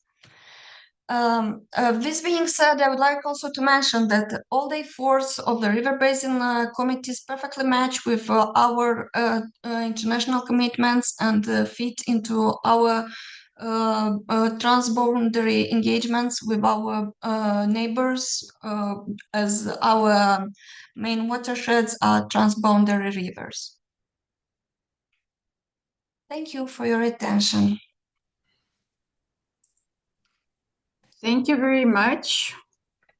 Thank you. This was very interesting. To be very frank, even I heard, even I had some new ideas on the work of the basin committees in Moldova. It's really very interesting that in Moldova there are only two basins, but you have created many sub-basin committees. And it's also extremely important to show the link between the basin committees at the national level and their connection with transboundary commissions. This is really very interesting and important, and this is the right way how it should be. All right, colleagues, does someone have questions? Again, bearing in mind that I know that in Caucasus you are thinking how to set up the basin councils, basin committees, whatever you call them. So perhaps you have some reflections or questions. And I also see that there is the head of the Prut Basin Committee, Mr. Viorel Miron. Maybe you would like to add something, because you as a practitioner, you are the one who keeps the threads of this council in the Prut Basin. Maybe you would like to add something. Tamara, if you don't mind, we have also Anna Zhelyapov, who is on Dniester committee. If you don't mind to have an intervention from Anna. Thank you. Yes, sure. Yes, Anna, hello. Yes, please. Hello, dear colleagues. I really really happy to be here, and really love to see you all here, because we didn't see for a while. And really happy that you are all right and everything is fine. Hope to be fine in the future. So as you may know, I'm for this last 4 years, I'm the head of committee of the Dniester River Basin District, during these years, we had different types of activities in our committee. Of course, the main activity is evaluation of implementation of river basin management plans. So, as you may know, we are now on this development of second cycle. But before, we, as a committee, evaluated the implementation of first cycle, and we evaluated the results of these implementations. We learned some good practices from the first cycle, and of course we evaluated which were the difficulties and the challenges of the first cycle, in order to decrease these difficulties in the second cycle. For the last years, we have pretty much help from our donors in order to make this improvement of capacity of our committee. In this regard, this year we were for an exchange together with the committee on Prut, Danube and Black Sea. So we went to France, to Lille, to see how France is dealing with the water management implementation water framework directive, which is quite important for us, and how they develop these river basin management plans, and what are the challenges, and especially what are those let's say natural-based solutions that they are using in order to improve the water bodies and the environment overall. This year also, just some plans, because Viorica told a lot about our activities. So just some plans. We plan the next couple of months to have some meetings in the country. So we want to make some field work in order to focus and to make the pressure in order to estimate the problems inside of the basin, not only the river itself, big river Dniester, but to see the problems and to try to find solutions for the problems of small rivers, hydromorphological changes, changes in water quality, of course, and to see also this impact of climate change at local level. So this is our, let's say, focus and orientation for next couple of months, and I hope next couple of years, especially small rivers. Also, we really hope to continue also this capacity building and to go also to see how the water is managed in Romania. Also, together, thanks to our European donors. So we hope to do all this. From my perspective, this is all. If you have any questions, this is a short introduction. So if you have any questions, so you are welcome. Thank you. Thank you very much, Anna. And I see that Viorel Miron can also would like to add something. Да, уважаемые коллеги, я... Viorel, одну минутку, чтобы коллеги успели переключиться. Just 1 second, I'd like for the colleagues to switch to English. Viorel will be speaking in Russian. Please switch over to the language you would like to listen to. Да, пожалуйста. Да, очень хороший опыт работы с... We've had a great experience working with the local committees and authorities. It is very important to be able to motivate local authorities and other water users. They have to get together and they need to work for the common good through shared projects, and they need to seek solutions to common problems.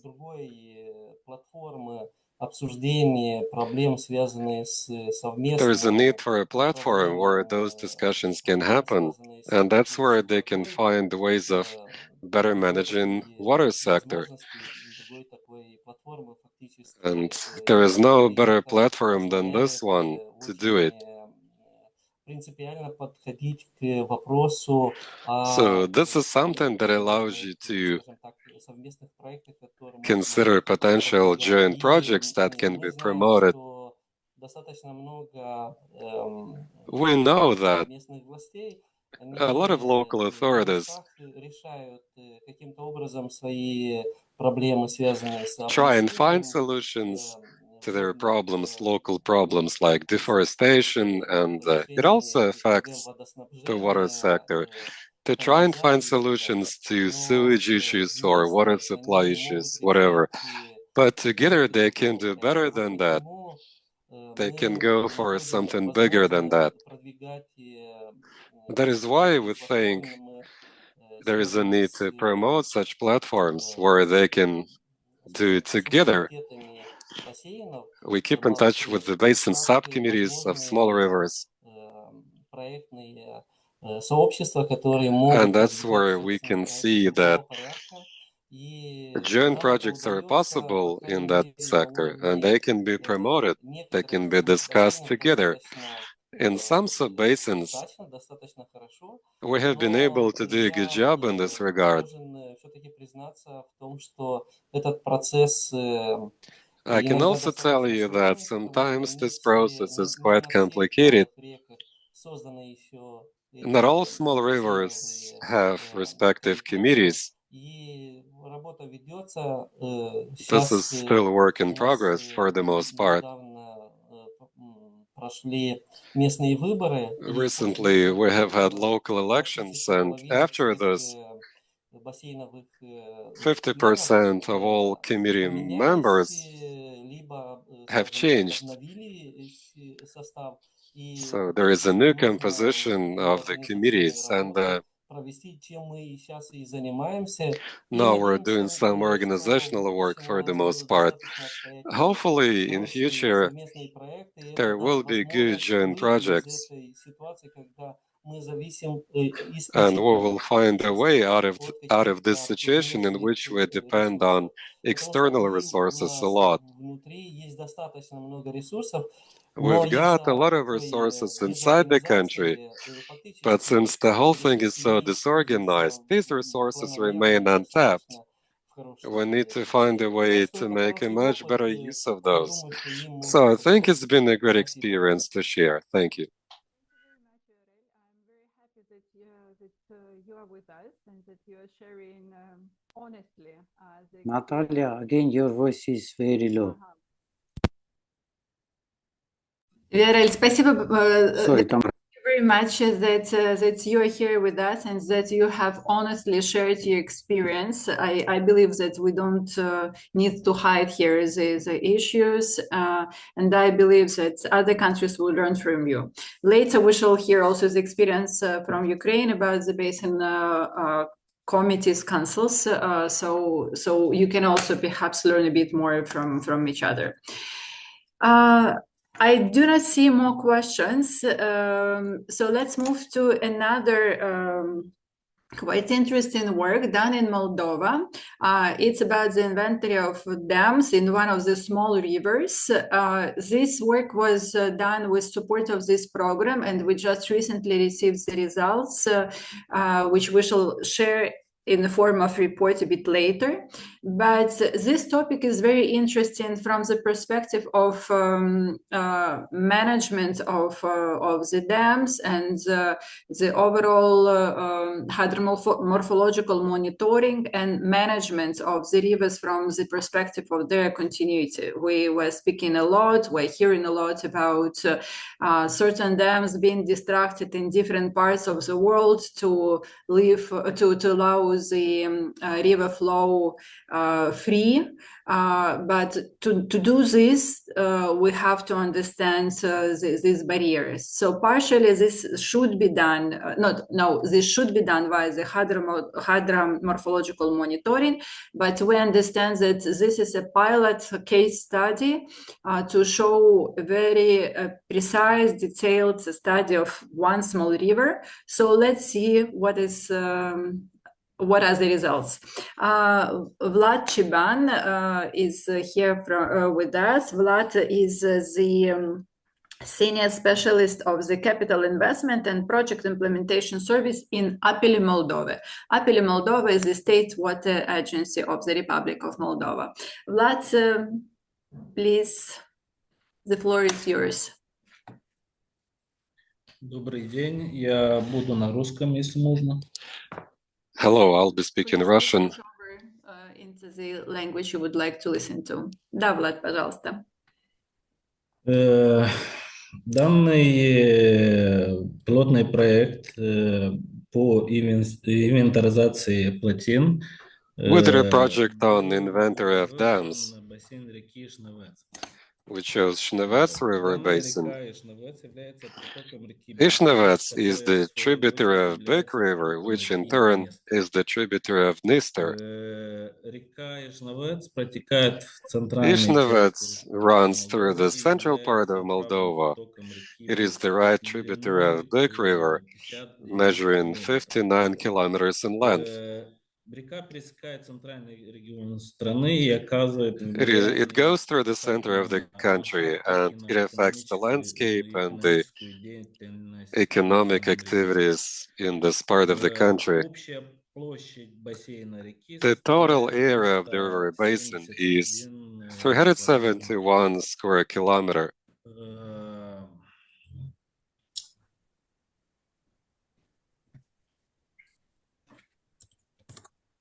Задача проекта заключается в инвентаризации всех законных. The project seeks to do inventory of all legal and illegal dams constructed in the basin of Ishnevets, including the information about the owners, the current status of the dams, and all the hydrotechnical facilities found in the basin of Ishnevets.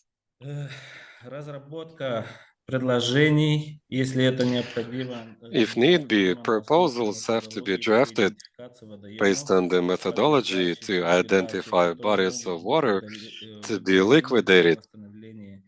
in order to restore the flow of the river. And in that case, we need to indicate funding sources for doing that, including economic, social, and economic benefits it will produce. The results of inventory will be presented at a public meeting where we could consider proposed improvements to improve the status of existing dams. The Commission of Big Basin and Dniester Basin are also going to participate in that. So speaking of project results, we expect a full report of everything relevant to these dams, including the inventory findings, the list of dams to be liquidated, to be removed, completion reports, including results of public meetings. In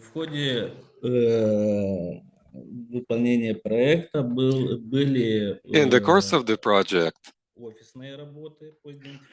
some office work has been done to identify the dams. We monitored the lakes that you find in the river there, in the mouth of the river. Some of the lakes have been made artificially. And then we could identify the lakes that have been dried up.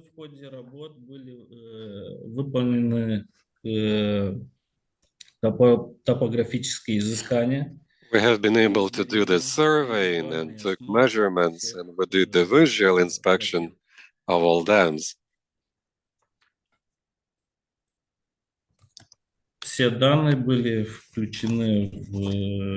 All data has been included in the report. The key results. The total number of identified dams is 70.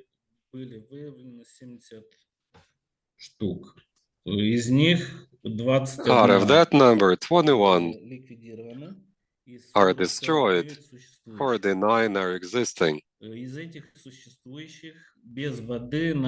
Out of those existing, about 40% were without water.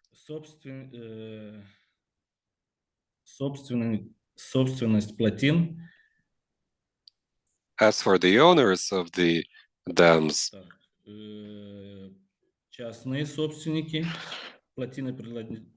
there are private owners, there are state-run dams belonging to government agencies, some belong to local authorities. There are some unregistered dams. Speaking of challenges, the methodology for the identification of ponds and reservoirs for disposal is not approved yet. The preliminary methodology we use for that was developed under the project SDC ADA, but that methodology has to be changed in many ways. It has to be improved in order to match the existing law, the law on water, number 272/2201, 2011. And also it has to match the city building practices. Once the methodology has been improved, it will have to be approved by the government. Recommendations.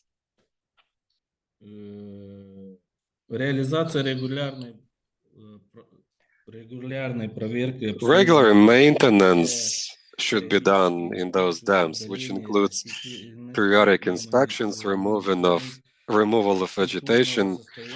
We need to monitor the structural condition of the dam to prevent further deterioration.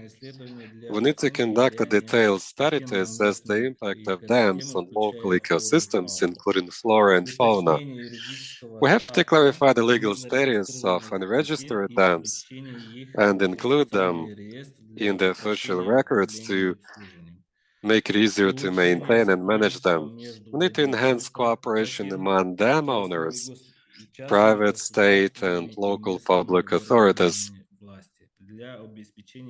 to ensure effective management of dams and water resources. There is a need to liquidate the dams that do not meet technical standards as determined by technical assessments. Thank you for your attention.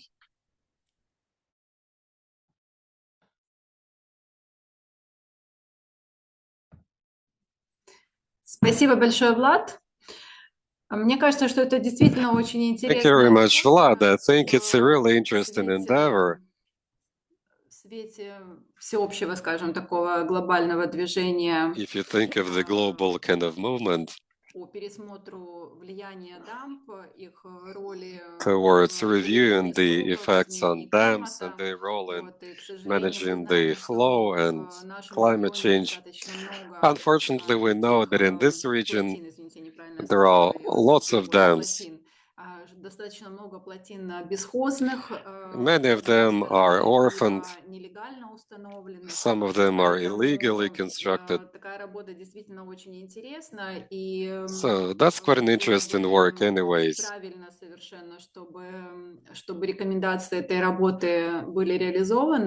So I wish the recommendations you have spoken about be implemented, but that entails a lot of work that is yet to be done. So you gotta work with local authorities, you gotta get the permits to remove those dams. You have to seek funding to do the removal. But anyway, it's important to do it. We often say that small rivers are overregulated.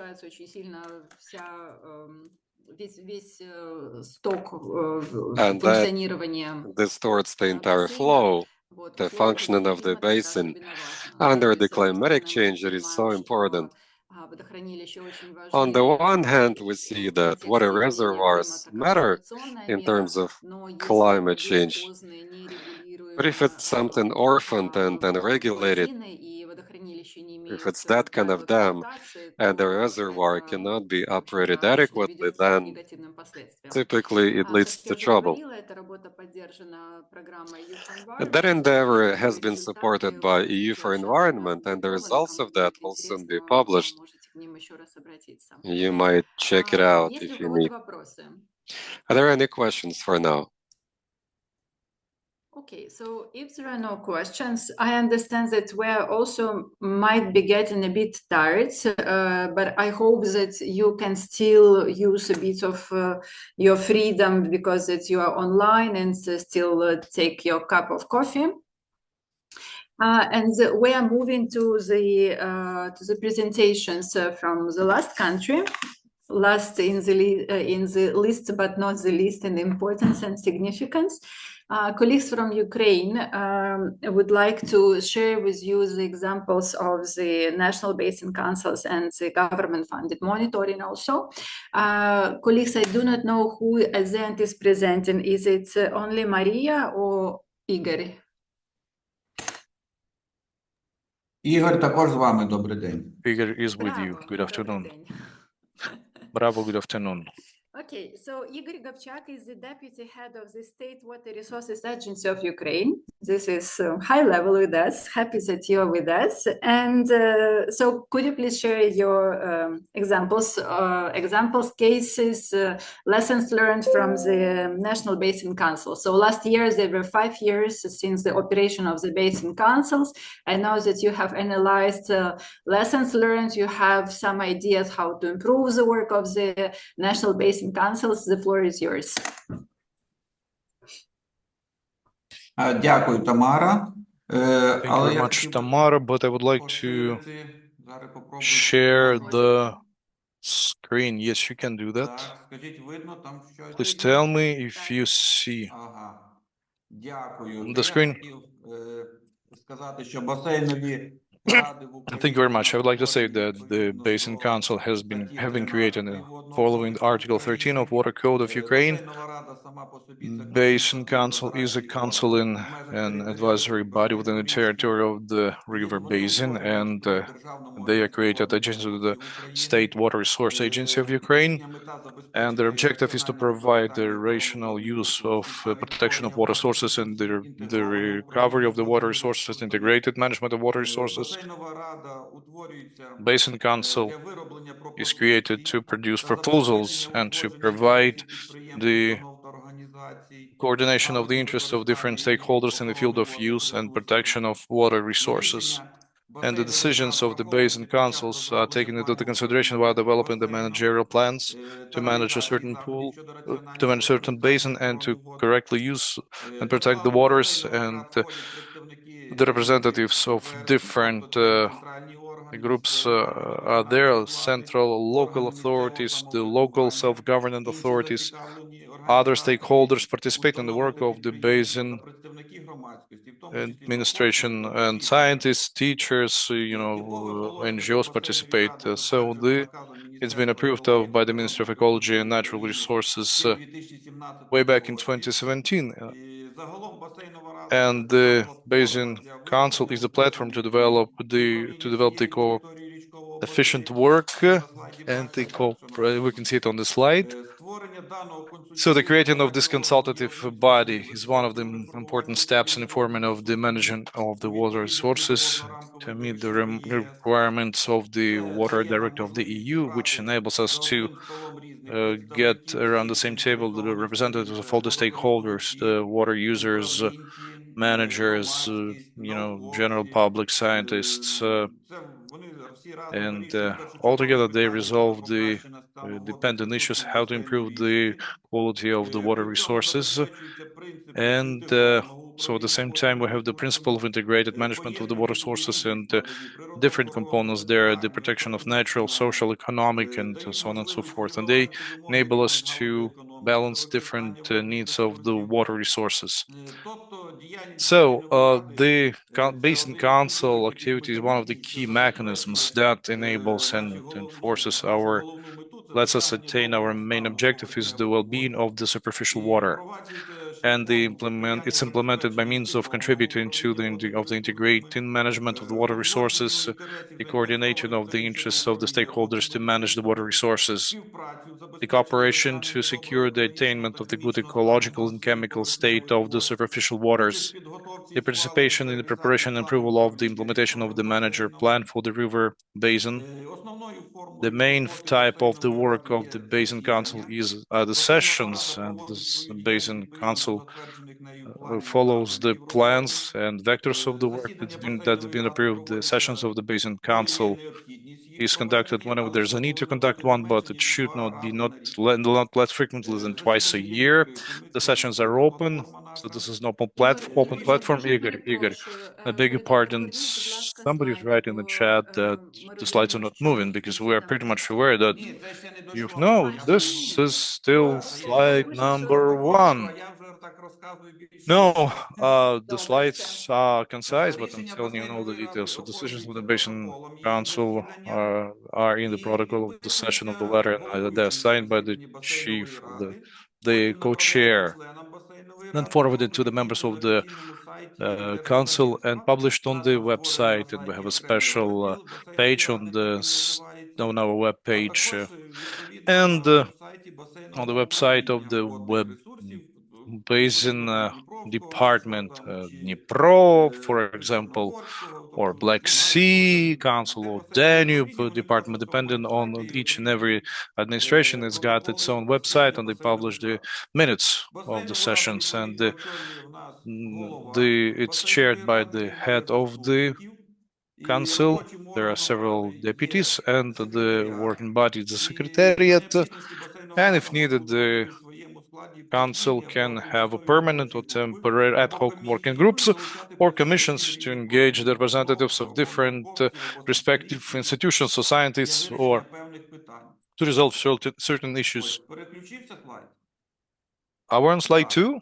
Yes, we're on slide 2. Great. So in Ukraine, so you see the map of Ukraine. In Ukraine, The councils are in 8 river basins: Dnipro, Dnistro, Danube, Southern Bug, Don, Wisla, Black Sea rivers, and Sea of Azov rivers. So these 8 river basins, there are 13 basin councils. We have a basin administration that have more than one basin council.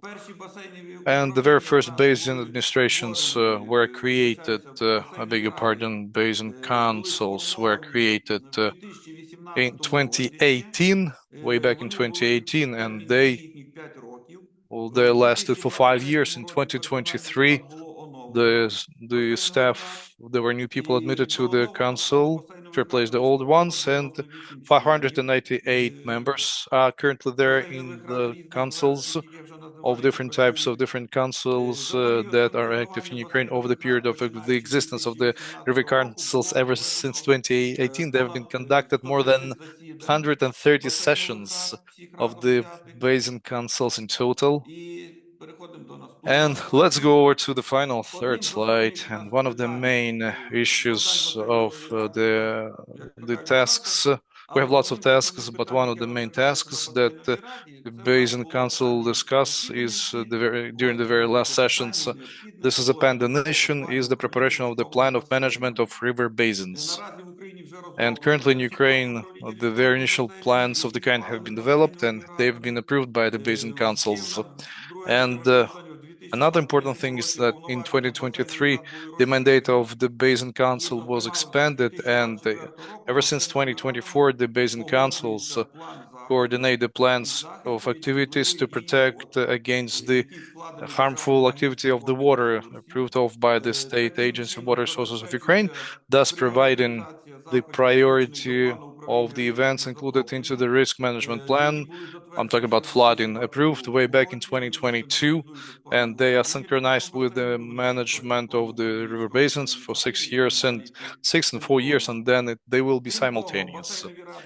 And at the same time, river basin participate in the creating of the water policy, and they provide the coordination of the interests of the stakeholders in water management within the territory of certain water management, and would also contribute to the making the decision in water river basin to achieve the well-being of the river. So the basin management is a very important part, and their role will be reinforced in the future. Thank you very much for your attention. Дуже дякую. Це дійсно дуже цікавий Thank you very досвід, much. і дуже цікаво чути, що і українські колеги, і молдавські колеги кажуть про те, що це дуже важливий інструмент в управлінні водними The Ukrainian and the Moldovan colleagues are saying this is a very important thing. So it has not always been like this, and this is something new, but again, this is something that is being developed. There are some issues, and but still there are some things that you have to improve. But again, this is something that we see bear good fruit, and it's great that you see that this supports you. For example, like the French model that we're currently trying to implement in our region, it has got some other historical background different from ours, and it's great that in our region we can introduce it, and it does bear good fruit in our country as well. Dear colleagues, if you have any questions, either Moldovan colleagues or colleagues from Caucasus, please write them in the chat, and also please consider that we shall translate these presentations from Ukrainian into English, and we shall share them with you in a few days. Okay, I see no questions or comments. I understand that our colleagues in Caucasus already had lunch, actually, also, and it's time also for us to have it. And we're also moving faster than planned, which is also good. So, Igor, thank you very much. And then we're moving to the last presentation from Ukraine, and it's about monitoring again. And here it would be very interesting to hear how the state found the state budget, its budget, to invest into this monitoring network. So Maria, if you can please share your screen, show up first and then share your screen. Так, вітаю, Тамара. Я також буду українською мовою. Greetings, Tamara. I'm also going to speak in Ukrainian. So those who need to please use interpretation. So I welcome also all participants of today's event or workshop. And I would like to share the Ukrainian experience, which to our opinion and according to the evaluation of other countries is quite significant, but it's also a quite a challenging experience. In Ukraine, the monitoring system corresponds European directives, but the whole reforming process has not started immediately, but after the signing of the accession agreement it was so all documents were developed together with support of European project. In 2018, the key amendments were made to the key document which actually formulates the water policy, the code of water in Ukraine. We have a relevant article there, and in order to approve it, the Cabinet of Ministers should develop a relevant procedure. And this procedure on monitoring of waters was approved in 2018. And starting the year 2019, actually, this procedure has envisaged absolutely new approaches to carry out monitoring process in Ukraine. It has drastically changed the system itself. Before that time, we had a huge number of subjects of monitoring. Now, I don't know the specific number, but it's around 10. So we have made some studies, evaluations carried out by different organizations. And when this procedure became valid, we had only several subject monitoring, including the state water agency and the state emergency station ensures monitoring for superficial waters, and groundwaters are covered by state soil agencies. So in such a way, we have narrowed significantly the list of organizations which ensure such monitoring, and it brought some coordination and transparency in order to avoid discrepancies in data, and specific doers and executive authorities were identified for each and every action.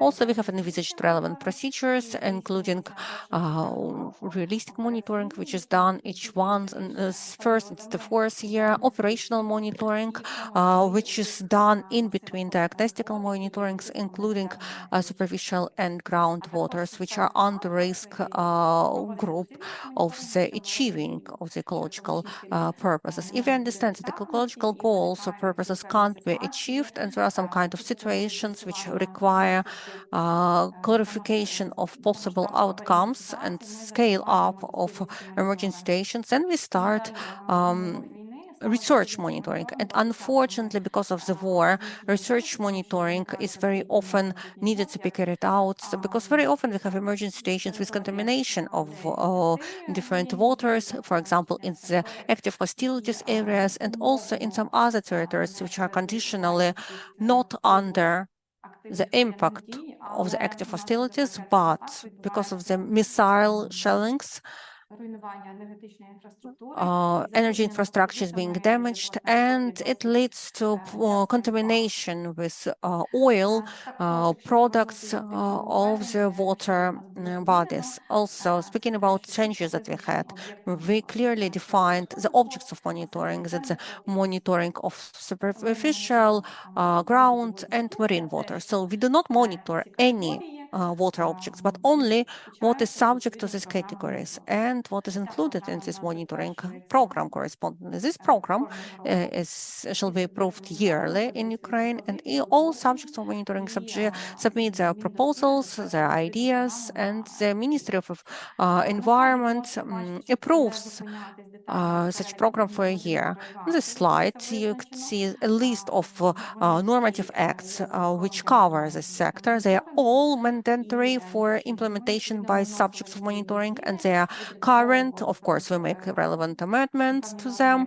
For example, we make amendments to the procedure of the monitoring, and we also made some other amendments to normative acts. For example, we have changed the ecological and chemical conditions and identified who is responsible for what. Also, legislation of Ukraine envisages monitoring of additional substances or priority substances according to the framework directive. We call it for the list of 45 plus, and for implementation of these indicators is responsible the state water agency.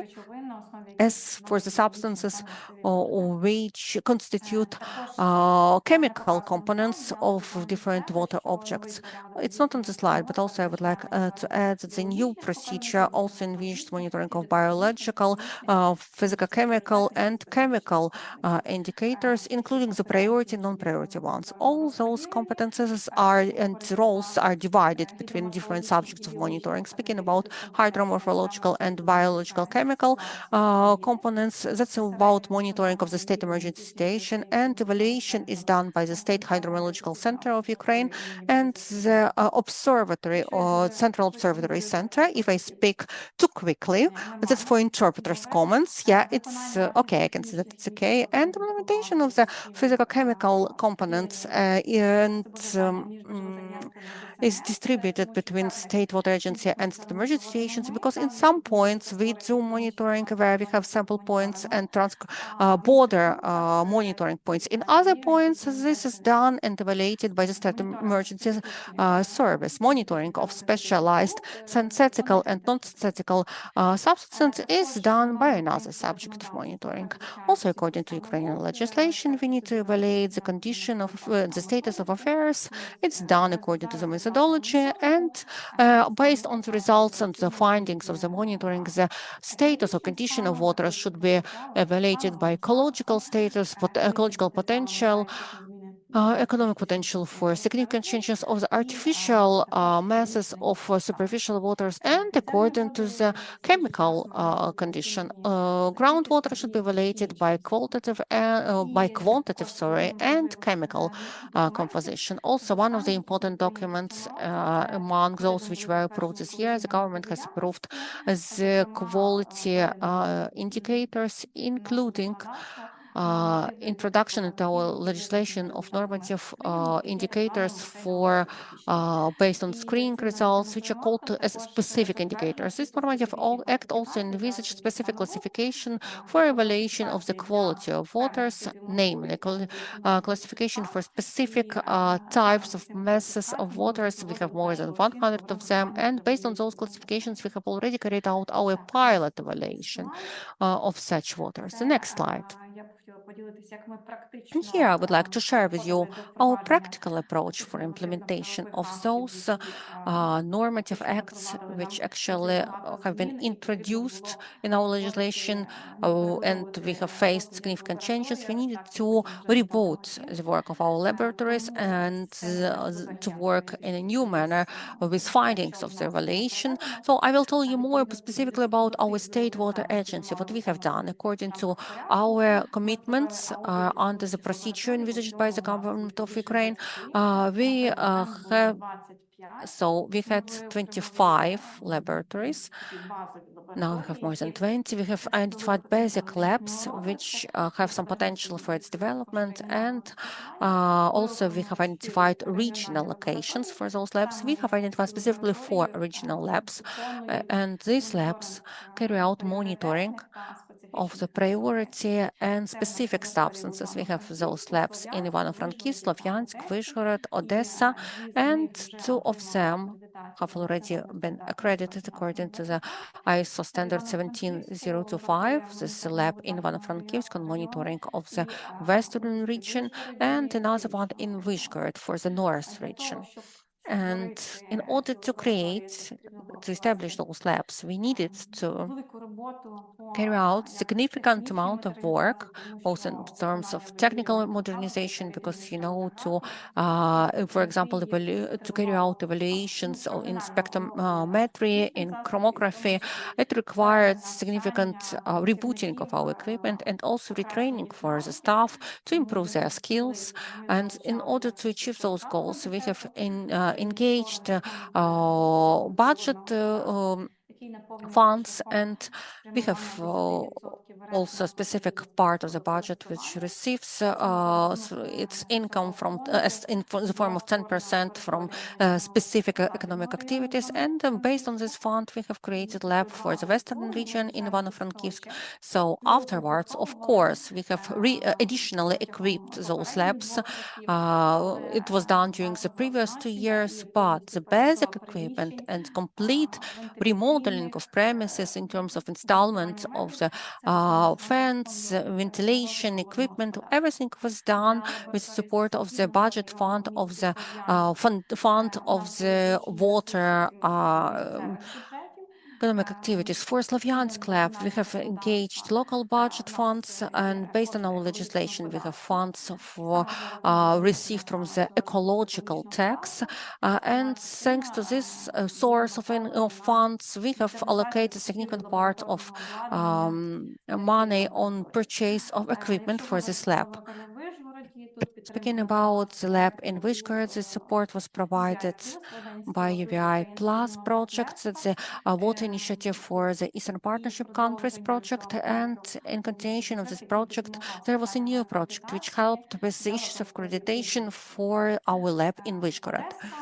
Odessa lab.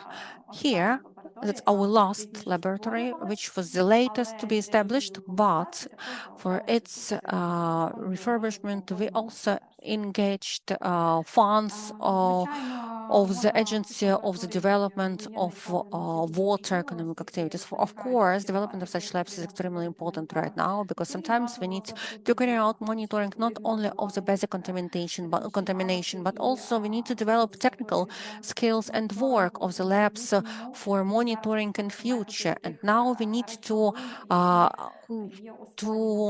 start applying those methods to identify substances which could be in weaponry. This could be also indicators of military or war contamination, such as secondary substances and phosphate contamination, as the war is ongoing and still ongoing, and we don't know when it will be over, but we shall be prepared already now. So, in a nutshell, I would like to tell you more about the monitoring programs, and we would like to focus on the following: that we have one program for all subjects of monitoring, for one program for superficial program, another waters, another program for groundwaters, and the third program for marine waters. When we prepare our proposals, we take into consideration our findings of the anthropogenic loads.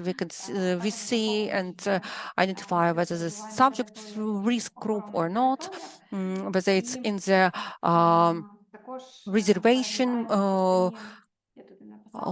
areas, or whether it's this is the area to be preserved or not, because all river basins were not covered with our conditions. We failed to identify for all of them, but we identified those conditions for a major part of those basins. Now we have this understanding of which areas should be under constant monitoring. And here you can see that actually we have 540 points of monitoring, and general coverage for different river basins is different, but that's around 5-7% of the superficial waters. Of course, each year this share increases, and de facto, if we had calculated also that academic monitoring, research monitoring, which also is done, because around 15% of additional points are done and implemented through this research monitoring. Well, a practical result of the changes in the field of monitoring in Ukraine is the assessment of ecological and chemical state, and it's already been produced. And despite the fact that the percentage of coverage with monitoring is not high, we, with specific classification of the superficial waters, we have all the necessary results, and you see these figures. We out of 5%, 7% is in great excellence, 45 is good, and 33 is satisfactory in chemical contamination. As you can see, this is a typical problem for all the countries because the chemical condition assesses if there's a exceeding of the quality at least once, maximum or average. This massive is considered to be not good, and as a result, we see that there is a wide, big chemical contamination with pesticides, all aromatics, and other compounds. I'm not going to be voicing them, probably you're aware of them. So I would like to also say that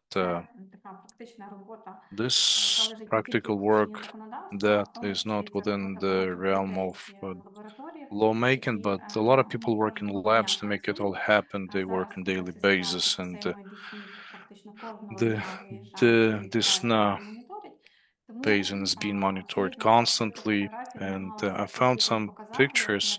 I would like to show how the staff works, and you can see in the middle the bridge is blown up,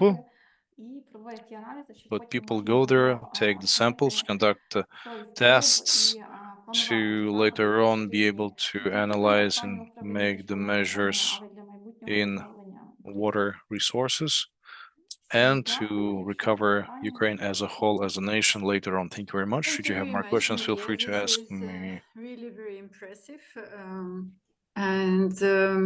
I know that so many people have put so much efforts, energy, and passion to create the system of the monitoring. And I understand that generally colleagues from European Union who are heavily involved into the monitoring also appreciate the results of this work very much. So it's really very interesting, and particularly I'm amazed by the efforts to use again the funds of the state budget to support this monitoring, to develop it. And colleagues, just for our understanding of the scale of the work, Ukraine is the biggest country at the European continent. So I know that when the French colleagues were particularly starting working with Ukraine, they were amazed how much work should be done in Ukraine, because nobody in the European Union has ever dealt with such a scale of work. The territory of the country is very big. And of course, the activities under military conditions, this is also something absolutely worth kind of worshipping, I would say, and gratitude towards you. There is a question from a colleague from Ukraine who works in the private laboratory, Ludmila. I see that she's asking. She's asking about the monitoring of particular substances during the war. I will not read them because there are many, but Maria, maybe you can have a look. And so the question is whether you are monitoring any of them. I understand that partially you gave the answer, but maybe you could still recap. And the second question from her is how the laboratories who are a part of the state monitoring can cooperate with private laboratories, because there are such laboratories in Ukraine and in other countries also. This is a good question for all countries. So how the laboratories who are funded by the state can cooperate with the commercial laboratories who inter alia can be the participants of of international projects and can deliver some interesting results which the laboratories under the state funding might not have. So there seems to be the synergy, the cohesion between different types of monitoring laboratories. So what is your vision on this? Тамара, якщо стосовно співпраця, звичайно, з приватними лабораторіями. Well, cooperating with private labs. Do you hear me well? Добре чути. Do you hear me all right? Приватні лабораторії. Private labs. У нас якби така система. This is the system that we have. So we receive funding from the state budget, but there are some cases when we're ready to cooperate, and if private labs can perform certain measurements that our state-owned labs can't, well, depending on the need, well, why not? But answering the question that Ludmila has been asking, well, heavy metals, yes, they will matter. We measure them, mercury, cadmium, chrome in the superficial water, but we have some limitations with regards of the access to certain facilities and safety. If things are not extremely safe, nothing is safe now in Ukraine, because if there are, well, sometimes they're shelling, but our lab people select samples from the River Don in Sumy province and the Lower Dnieper. People still, the personnel collect samples in order to see the impact and to see how things are. The samples are being taken while the location is being shelled. Our staff is being accompanied by the servicemen and women, but the samples are being collected. Yes, we take samples, we measure everything, because sometimes there are floods. When energy infrastructure is being targeted and hit, the information is being collected, measured, so the labs have necessary equipment. Next question, the analysis of compounds, explosive compounds. This is quite a tough issue. In order to measure them, you need to identify them. And we've been conducting the respective consultations with the US and Israeli colleagues. We have a list of the substances, but we need to train in detecting them. We have some basic equipment. That's liquid chromatography to conduct these measurements, but you need the methodology, and you need to permanently, constantly conduct the sampling and measuring. So once we have the list of the substances and compounds, explosive ones, then we will start. Yes, we do work in this regard. We've contacted the Ministry of Defense and State Ecological Service. We've discussed the matter, and we have certain vision how things got to be done, but definitely not being supported by the countries who have some experience in the matter. Things will be tough. With regards of pesticides, definitely we do conduct, which is 45 plus. We have the list. All the pesticides are measured in our labs, and we have the working techniques. Gas and liquid chromatography is what we apply, mass spectrometry. So this is the equipment that allows us to measure what we have to. And question number 5 from Ludmila: radiation analysis. So we have monitored the northern region and the strontium in the water, and we can measure it. But in addition to this, we have the state agency on the alienation zone, and I know that the nuclear power plants, they also conduct their own monitoring. Microbiology. No, we don't conduct any microbiology tests because this is not our realm of responsibility. There are some other institutions, the Ministry of Health, and for example, they are in charge of that. So many questions. Colleagues, I think that as I mentioned at the start, there might be a broader discussion, maybe with just a small group of people about cooperation between these laboratories, because there is another question from Konstantin Zagradnyuk, and I think it is connected with what I'm trying to express, that he's asking how the data of monitoring can be obtained by scientists, public, etc.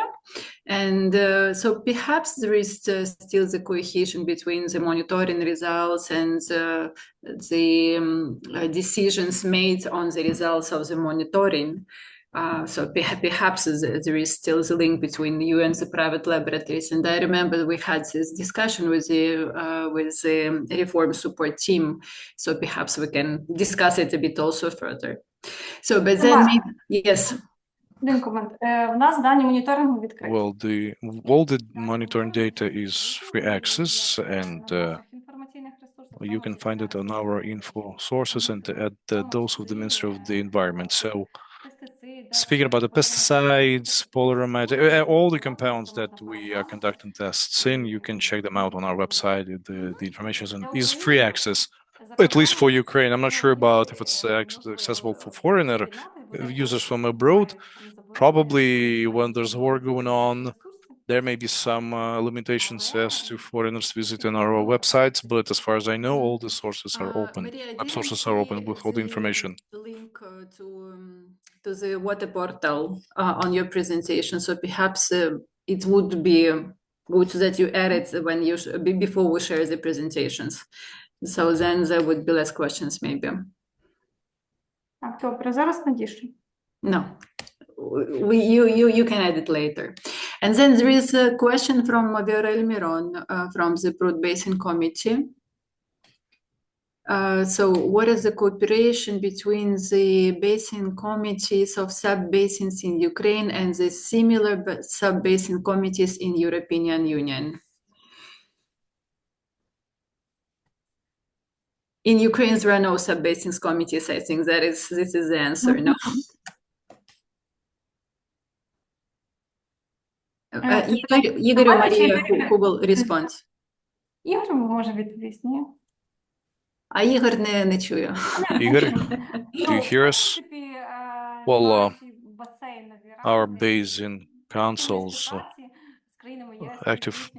are not actively cooperate with their counterparts in the EU, but I think our basin councils need to gain the European Union country experience. So this is something that's our homework for the future. Mm-hmm. Okay. Good. Colleagues, more questions? No. Okay.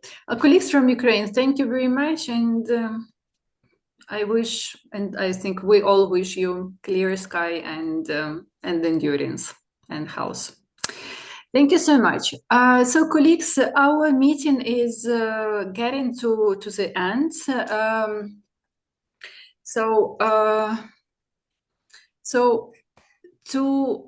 to close it up, I would like to thank you all for these presentations, and I would like to ask you also how you evaluate this meeting, whether you think it was useful, maybe it is worth conducting such meetings in the future, maybe shorter than this one, and what topics we can discuss if there are any. So in the chat, I have just put the link to the very short questionnaire, just with 5 questions, which you can respond right away. And you can also write some of your responses either here to the chat or you can talk about them. And for the feedback, I would also like to ask Angela Bularga from DGNIR, basically the curator of the Youth Environment Program and the water and data program, maybe to also reflect a bit on such a meeting, and maybe you would have some ideas on future, maybe some wishes. So if you have anything to say, we would be very happy to hear. Angela, if you are with us and if you can hear us.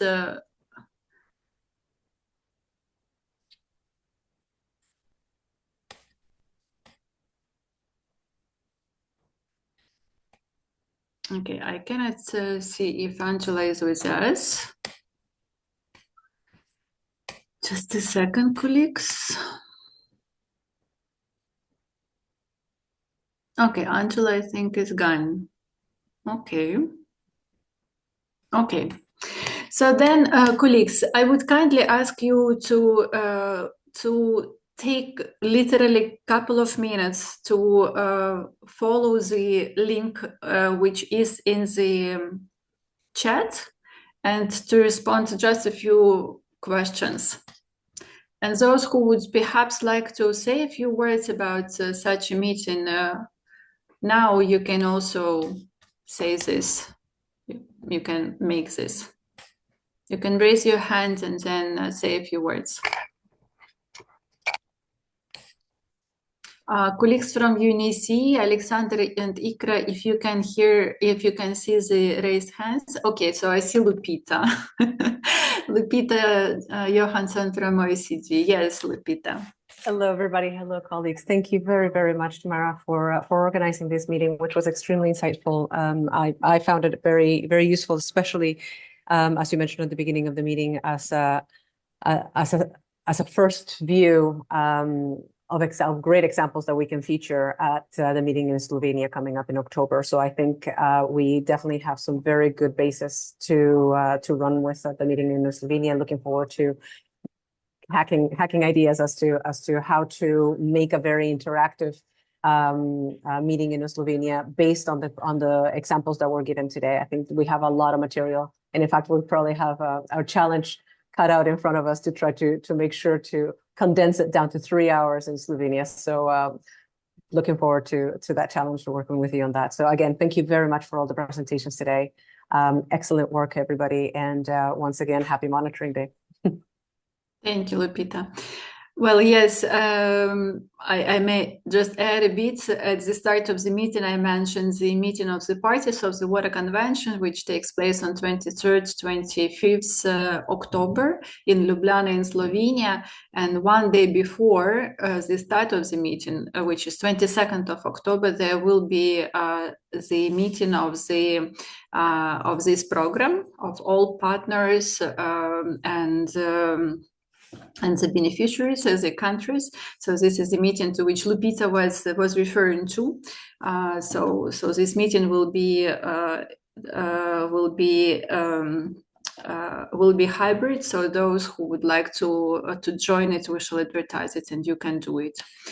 Okay, colleagues from the countries, would you like to say something else? And the program partners, of course, if you have anything to say.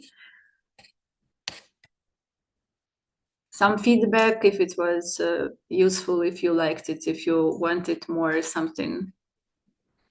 If you can raise your hand, because there are 83 participants now, I cannot see you all.